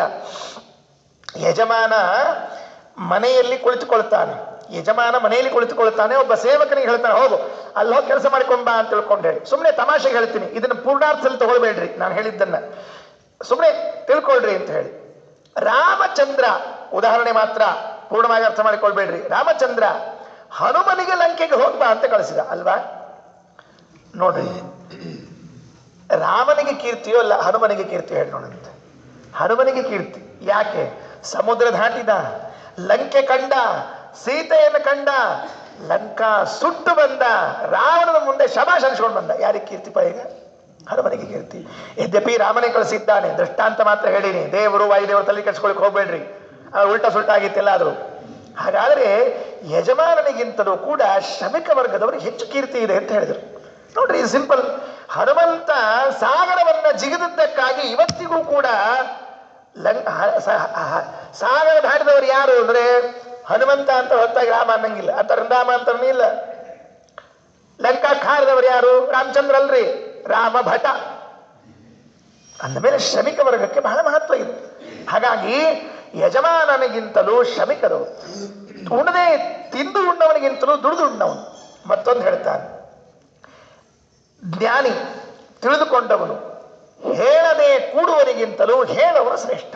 ಮತ್ತೆ ಯಾರು ವದನ್ ಬ್ರಹ್ಮ ಅವದತೋ ವನೀಯಾನ್, ಅವದನ್ ಹೇಳದೇ ಇರೋನು ಇದ್ದಾನಲ್ಲ, ಪಾಠ ಹೇಳದೇ ಇರೋವನು, ಜ್ಞಾನ ಮಾಡಿಕೊಂಡಿದ್ದಾನೆ, ಹೇಳದೇ ಇದ್ದವನು ಇದ್ದಾನಲ್ಲ, ಅವನಿಗಿಂತಲೂ ಹೇಳೋ ವ್ಯಕ್ತಿ ಶ್ರೇಷ್ಠ ಅಂತ. ಹೀಗೆ ಕೊನೆಗೆ ಇದನ್ನು ತಂದು ಎಲ್ಲಿಗೆ ಹಚ್ತಾರೆ? ದಾನ ಕೊಡದೇ ಇದ್ದವನಿಗಿಂತಲೂ ದಾನ ಕೊಡೋನು ಶ್ರೇಷ್ಠ ಅಂತಾರೆ. ಎಷ್ಟು ಬ್ಯೂಟಿಫುಲ್ ನೋಡ್ಕೊಳ್ರಿ, ಎಷ್ಟು ದೃಷ್ಟ ಅಂತ. ಕೂತುಣ್ಣವನಿಗಿಂತಲೂ ದುಡಿದುಣ್ಣವನು ಶ್ರೇಷ್ಠ, ಯಜಮಾನಿಗಿಂತಲೂ ಶ್ರಮಿಕ ಶ್ರೇಷ್ಠ, ಹೇಳದೇ ಇದ್ದವನಿಗಿಂತಲೂ ಹೇಳೋನು ಶ್ರೇಷ್ಠ, ದಾನ ಕೊಡದೇ ಇದ್ದವನಿಗಿಂತಲೂ ದಾನ ಕೊಡೋನು ಶ್ರೇಷ್ಠ ಅಂತ ಇಷ್ಟು ಸುಂದರವಾಗಿ ಕಾವ್ಯಮಯವಾಗಿ ಹೇಳಿದಿದೆಲ್ಲ. ಇನ್ನೊಂದು ಮಾತು ಹೇಳ್ತಾರೆ, ಒಂದು ಕಾಲಿದ್ದವನು, ಮುಗಿಸ್ಬಿಡ್ತೀನಿ, ಒಂದು ಕಾಲಿದ್ದವನು ನಡೆಯುವಾಗ ಎಷ್ಟೊತ್ತು ತಗೊಳ್ತಾನೆ ವಿಚಾರ ಮಾಡಿ. ಅದೇ ಎರಡು ಕಾಲಿದ್ದವನು ನಡಿಬೇಕಾದ್ರೆ ಎಷ್ಟೊತ್ತಾಗ್ತಾ ಹೇಳಿ ನೋಡಂತ. ಇವೆಲ್ಲ ನೀವು ವೇದವನ್ನು ಕೇಳಬೇಕು, ಬಹಳ ಸೊಗಸಾಗಿದೆ.